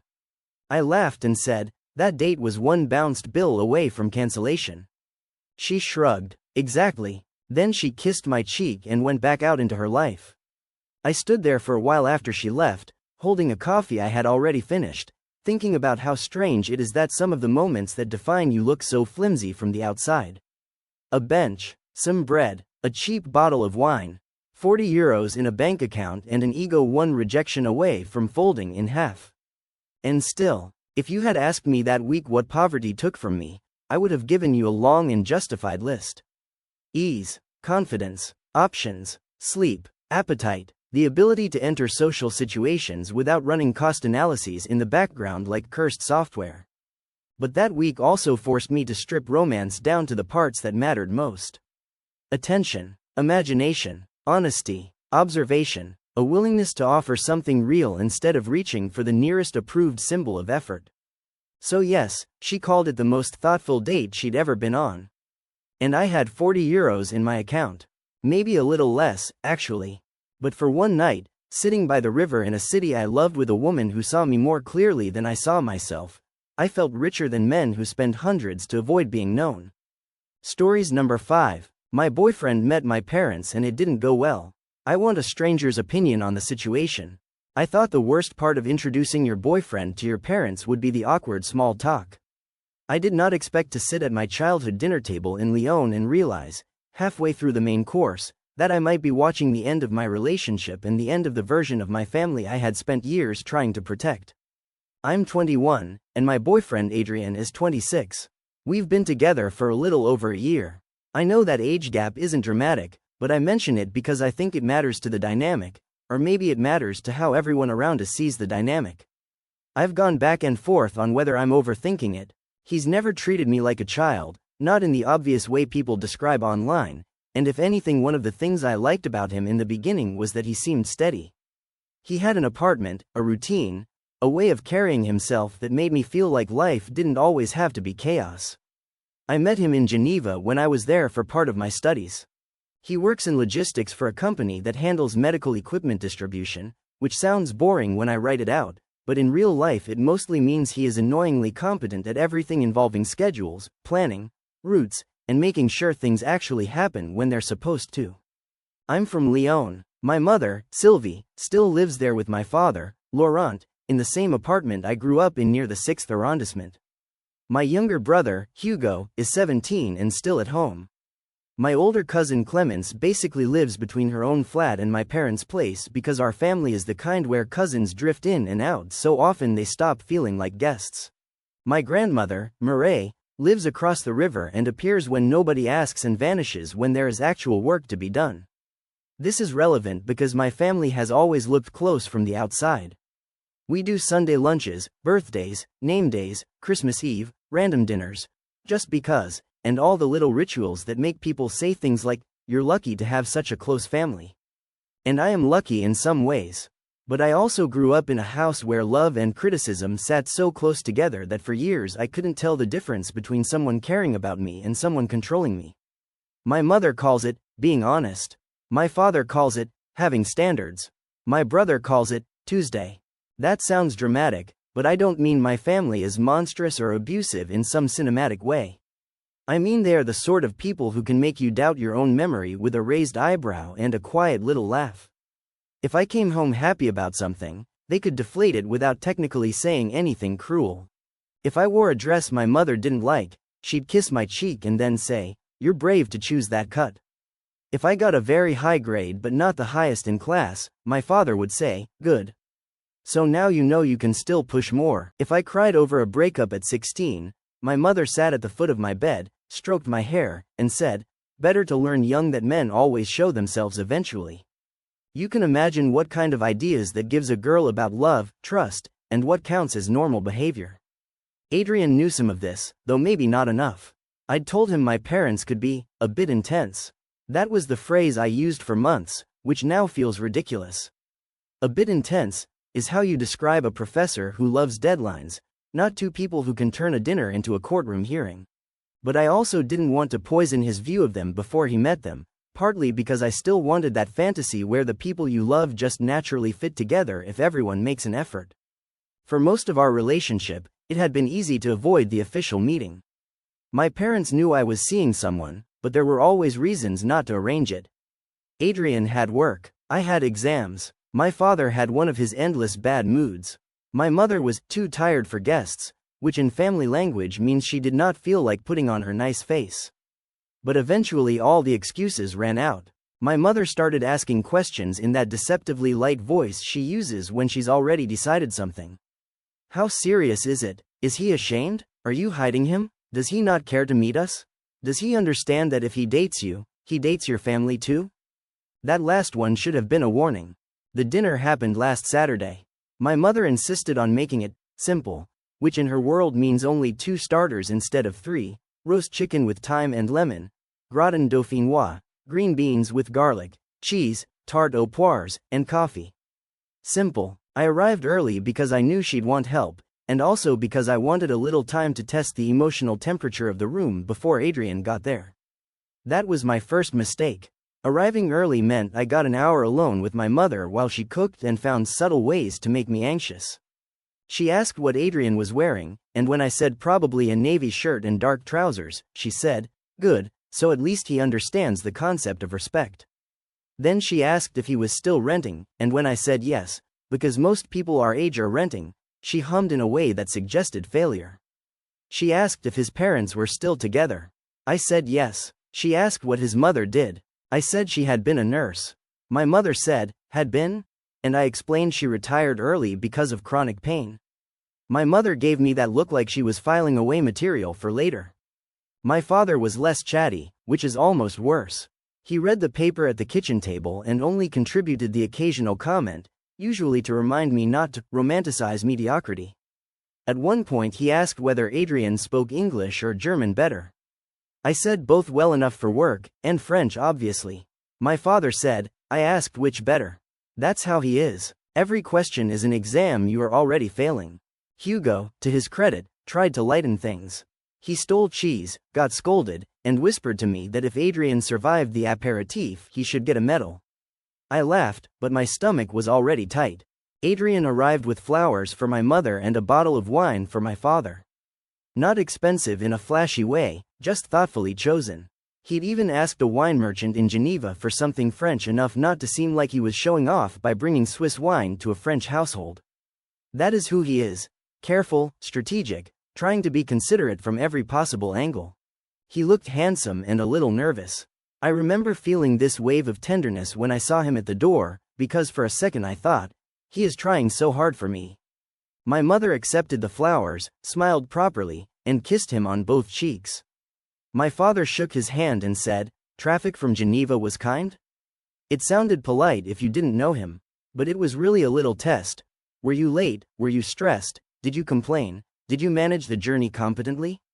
Adrian said it was fine and thanked them for having him. So far, so normal. The first half hour really was fine. We had drinks in the sitting room. My cousin Clemence showed up unexpectedly, which my mother claimed not to know about, though she absolutely knew. She just likes reinforcements. Clemence is 29, stylish in that effortless Paris-adjacent way, and very loyal to my mother because they are similar in temperament. Not evil, just sharp. Sharper than they need to be. She greeted Adrian warmly enough and immediately started asking him intelligent questions about his work. At first I was relieved. It seemed like interest. In hindsight, it was sizing him up. Then dinner started, and with it the interview. It began with harmless topics: where he grew up, which school he attended, how long he'd lived in Geneva, whether he liked the city. Adrian answered calmly. He is from Annecy originally, though his mother's side is Belgian and his father's family spent years in Strasbourg before that. He talked about liking Geneva but not pretending it was warm or easy. He made Hugo laugh by describing Swiss laundromats as more intimidating than border control. Even my father cracked a smile once. Then my mother asked how we met. Also harmless, theoretically. I told the story. Student event, mutual friend, argument about whether people romanticize spontaneity because they're bad at planning. Adrian said I was wrong and beautiful and impossible, and that's why he kept talking to me.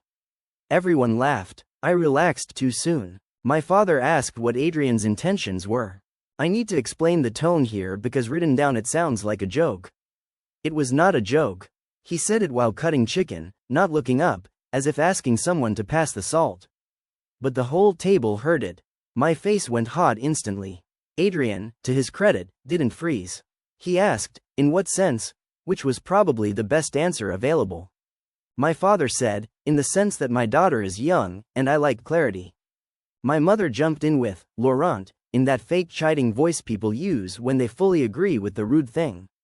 Clemence looked deeply entertained. Hugo stared at his plate. I wanted to disappear. Adrian said, very evenly, my intention is to build something serious with Eleanor. That is my name, by the way. I probably should have said that earlier. Eleanor. And hearing him say it like that, with calm certainty, should have made me feel defended. Instead I felt exposed, because in my family serious things are not allowed to simply exist. They must be examined, measured, and found slightly insufficient.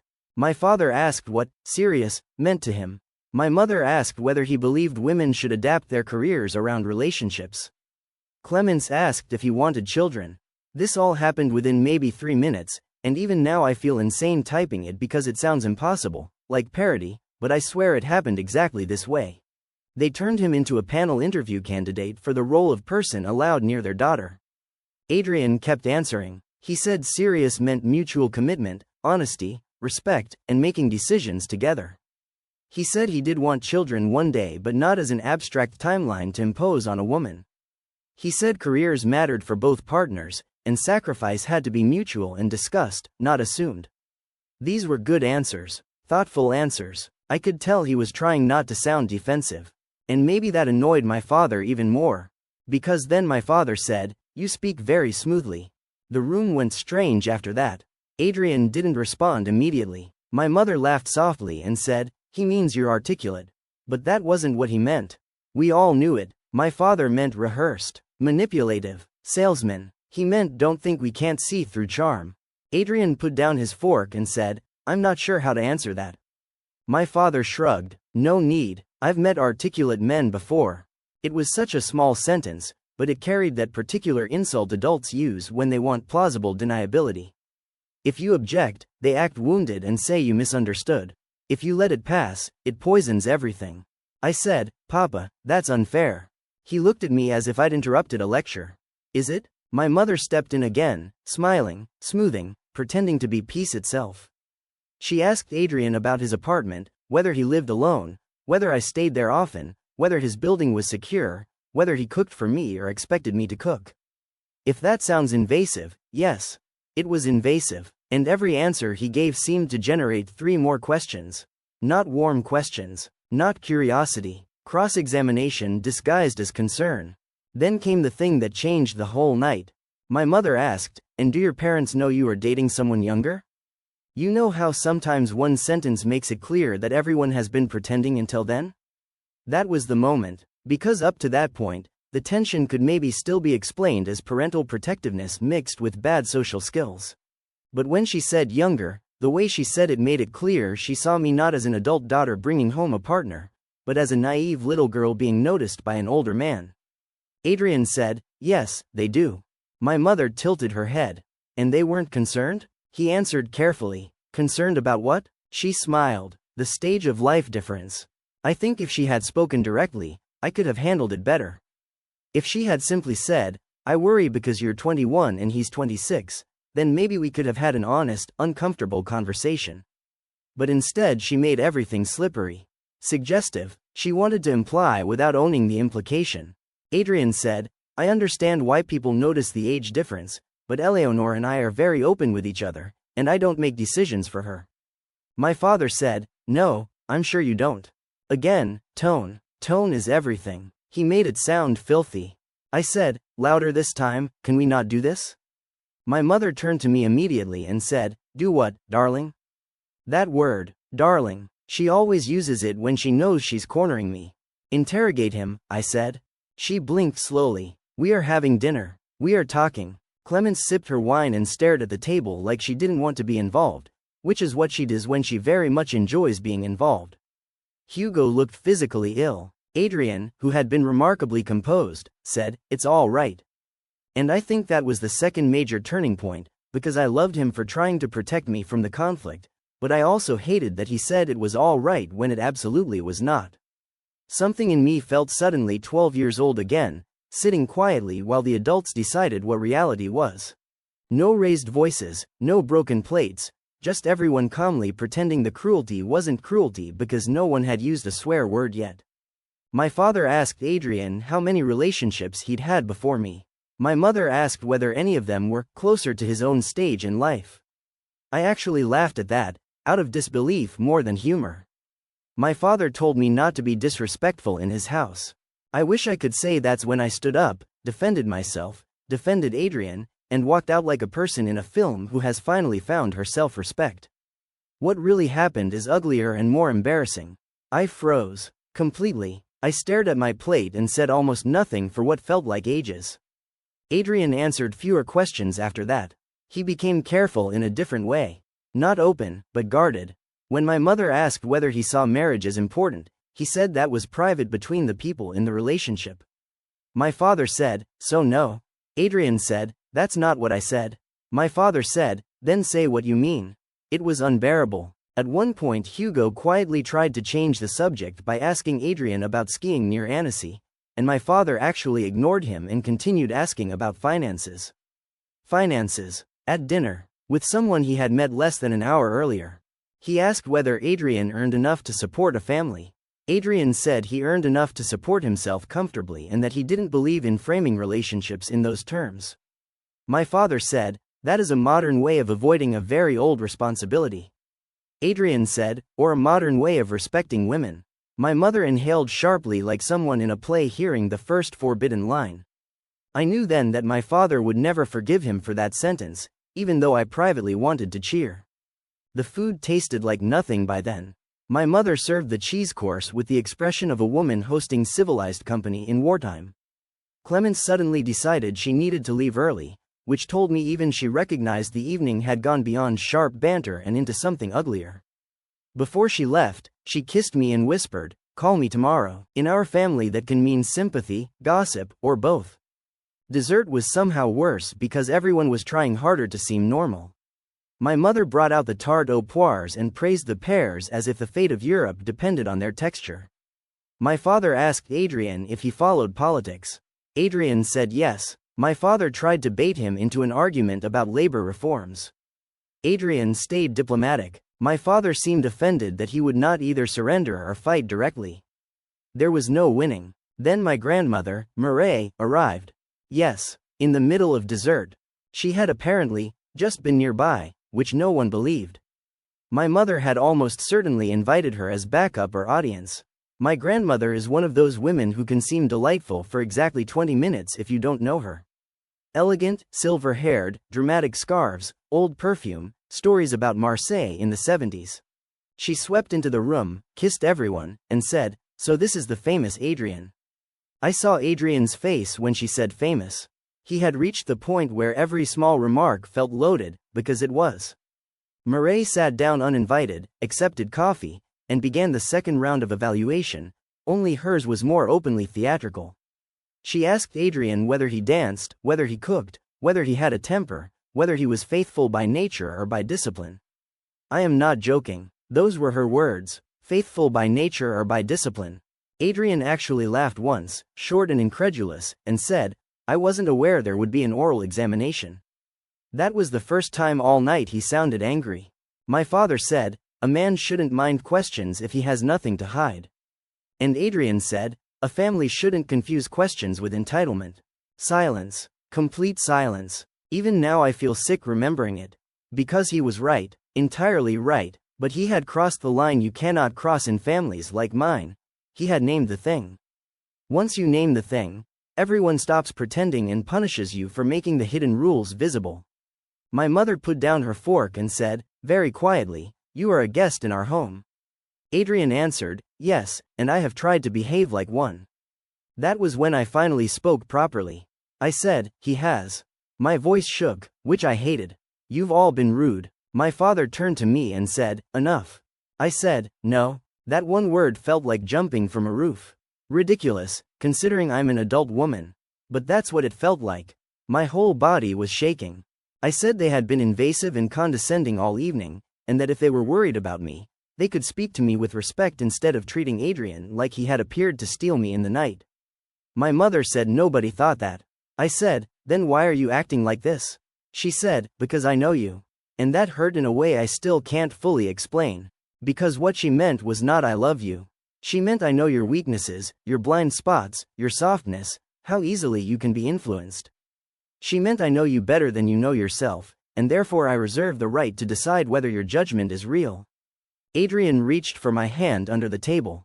I let him take it, and that probably made things worse. My father stared at our hands and said, you see?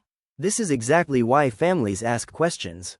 Emotion before thought. I asked him if he had any idea how insulting that was. He said, truth often is. Murray, who had been enjoying the entire catastrophe, suddenly tried to sound wise and said, young women always believe being defended is the same as being loved. That sentence has been rattling around in my head for days. I hate it. I hate how much it echoes things my mother has said over the years. I hate that part of me still hears that kind of sentence and wonders if maybe they're right. Adrian stood up then, calmly, not dramatically. He thanked my mother for dinner, thanked my father for receiving him, and said he thought it was best if he left. My mother said, perhaps that would be best, in a tone so cold I nearly started crying on the spot. And this is the part one feels most ashamed of. I hesitated. I didn't stand up immediately. I didn't grab my coat the second he did. I sat there for maybe 3 seconds, maybe 5, but long enough for everyone to see me hesitate. Long enough for Adrian to see it too. Why did I hesitate? Because leaving a family table in the middle of a fight feels, in my parents' world, like detonating a bomb. Because some terrified little part of me still believed if I just stayed calm enough, said the perfect thing, balanced everyone's emotions just right, maybe I could fix it. Because I was humiliated. Because when you've been trained your whole life to manage other people's reactions, your first instinct in crisis is often not escape but repair. By the time I stood, Adrian had already stepped away from the table. I followed him into the hallway. My mother called after me, Eleanor, don't be ridiculous. My father said, if you walk out now, don't expect applause for childishness. Hugo said my name softly, like he wanted me to go but couldn't say it louder. I think that is the exact sound my heart makes when I think of him now. In the hallway, Adrian was putting on his coat with the kind of precision people use when they are trying not to break. I said I was sorry. He said, you have nothing to apologize for. Which is one of those kind sentences that also hide a wound.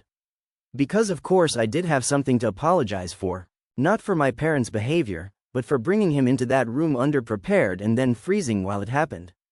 I told him I was coming with him. He said, are you sure? Not coldly, almost gently, and that nearly destroyed me, because I could hear what he was really asking. Are you sure now? After all that? I said yes and got my coat. My mother came into the hallway then, lips pressed thin, and asked whether I was seriously choosing this scene over a conversation. I said the scene had already happened. She said, you are being manipulated by your own embarrassment. I don't even know what that means, but at the time it hit exactly where she intended. My father didn't come out. He stayed in the dining room, which somehow felt worse, like he was above chasing us. We left. The drive back was awful in a very quiet way. Not explosive, not cinematic, just awful. Adrian drove, hands steady on the wheel, while I stared at the dark road and tried not to cry too loudly. After maybe 20 minutes he asked if I wanted to talk. I said I didn't know what to say. He nodded. Another 10 minutes passed, then he said, "Was this expected for you?" I said, "Not like that." He was quiet so long I thought he'd drop it. Then he said, "But not surprising." And that was the question under all of it, wasn't it? Not were they rude, not did the dinner go badly. But did I know, somewhere deep down, that something like this could happen? Had I minimized them to him because admitting the truth would mean admitting what I keep tolerating?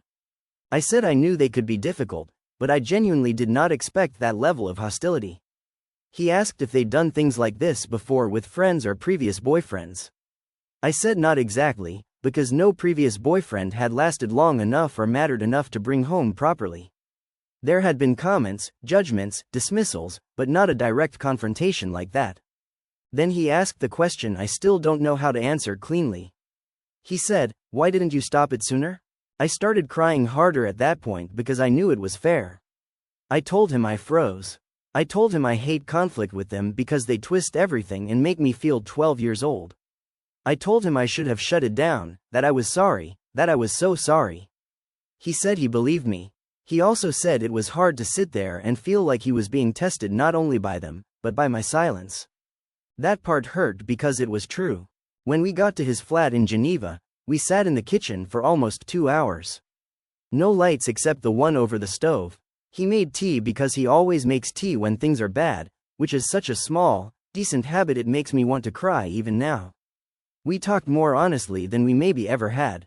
He told me that what upset him most wasn't that my parents disliked him. He said he could survive disapproval. What shook him was the degree of control they seemed to believe they were entitled to over my emotional life, and the way I seemed almost trained to accommodate it. He said at several points he wanted to say much worse than he did, but he didn't because he knew any sign of temper would be used against him.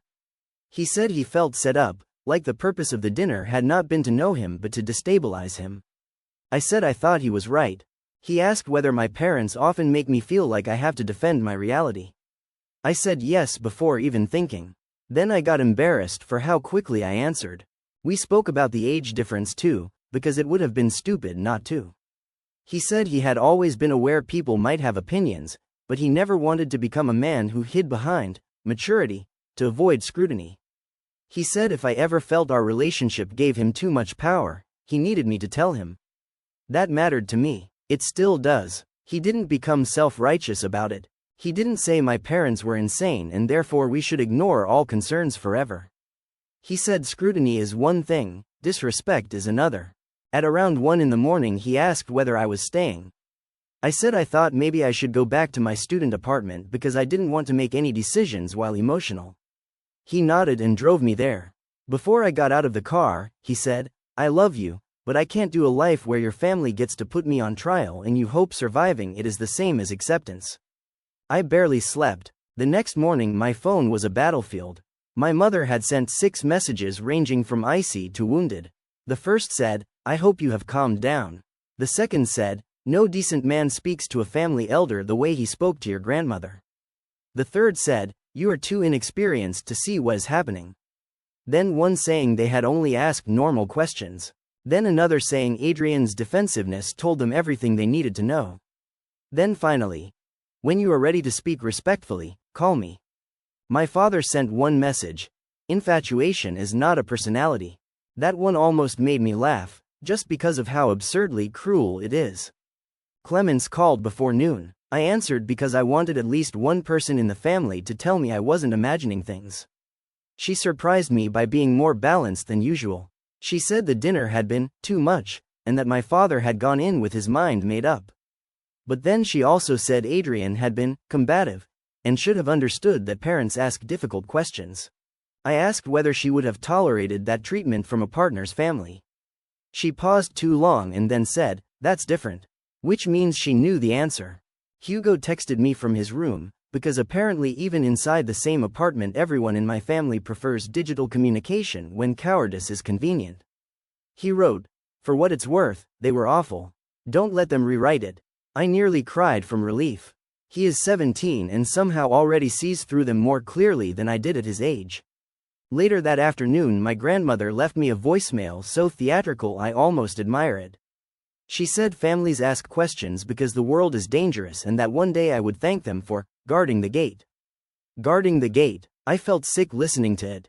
Adrian and I met that evening by the lake. He looked exhausted. I probably did too. We walked for a long time before sitting on a bench.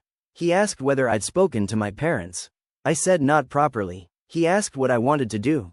That's when I realized I had spent almost 24 hours thinking about who was right, who was rude, who overreacted, whether the age difference made my parents more understandable, whether I had betrayed Adrian, whether he had embarrassed me by pushing back, whether I had embarrassed him by freezing, whether this whole thing was salvageable, but I still hadn't asked myself the simplest question. What do I actually want now? And the answer, immediate and frightening, was this. I want a life where dinner is just dinner. I want to stop translating my parents' cruelty into concern because it is easier than admitting how often they hurt me. I want not to feel guilty for loving someone they cannot control. I want not to split myself into daughter and partner and diplomat every time worlds collide. But wanting something and being able to build it are not the same. So I told Adrian the truth. I said I love him. I said I think my parents were unfair and humiliating. I said I also know that if I stay with him, this will not be a one-time issue. My parents do not let go of narratives once they choose them. If they have decided he is manipulative, older, slick, dangerous, whatever word they privately prefer, then every future interaction will be filtered through that. Holidays, birthdays, ordinary visits, even my choices about where to live and how often to visit home, everything will become part of some larger struggle over influence. He listened without interrupting. Then he said something that has haunted me because it was neither ultimatum nor reassurance. He said, I'm not asking you to choose between me and your family tonight. I'm asking whether you see the problem clearly enough to stop calling it a misunderstanding. I didn't answer right away because I knew this was the real moment. Not the dinner itself, not the argument, the naming of it, and yes, I do see it, or at least I think I do. The problem is not simply that my boyfriend and my parents had a bad first meeting. The problem is that my parents believe love gives them ownership, and I have spent my whole life adapting to that belief so well that until someone I loved sat across from them and became the target, I could still half pretend it was just their way. Since then, things have stayed tense. I haven't gone back to Leon. My mother keeps sending messages that sound conciliatory until you actually read them. Things like, nobody is angry, but adults must reflect on their choices, which is her way of saying apologize without saying apologize. My father has gone silent, which is never a sign of peace. Adrian has been kind but more reserved. Not cold, just careful. I can tell he is waiting to see whether I will minimize what happened because that is what so many people do with family. They call it stress, personality differences, generational concern. They ask the injured person to be patient with good intentions. I don't want to do that. But I also don't trust myself fully because I was raised inside this. My normal meter is warped. Even now part of me hears my mother's voice saying, we only asked questions. We were only protecting you. He became defensive. He disrespected your elders. You made a spectacle. If he truly cared, he would have borne it gracefully. And another part of me, maybe the healthier part, says no. A man should not have to endure humiliation to prove he is safe. A daughter should not have to watch her family degrade her partner in order to reassure them she is still theirs. Parents do not get unlimited access to their adult child's romantic life simply because they can call it concern. The ugliest truth, maybe, is that I'm less confused about whether my parents were wrong than I am ashamed of my own delay in responding. I keep replaying the dinner and imagining different versions of myself. The version who interrupts early and says, we're not doing this. The version who stands up at the first loaded question. The version who takes Adrian's hand and leaves before dessert, before my grandmother, before any of it gets worse. Instead I froze, negotiated, hoped, managed, endured. That is a learned behavior, yes, but it's still mine. And I think Adrian saw in those seconds of hesitation the scale of what being with me might actually mean. So I am asking strangers, because strangers do not owe me the comforting mythology of family, and strangers are sometimes better at spotting patterns because they don't have to survive them afterward. Did my parents genuinely have understandable concerns and just express them badly? Did Adrian escalate when he should have stayed calmer, given that first meetings with protective families can be awkward? Did I fail him in a way that should make him rethink us? Or is this as simple as it feels in my body when I stop over-explaining it? They were cruel, he defended himself, and I am only confused because I've been trained to mistake control for love?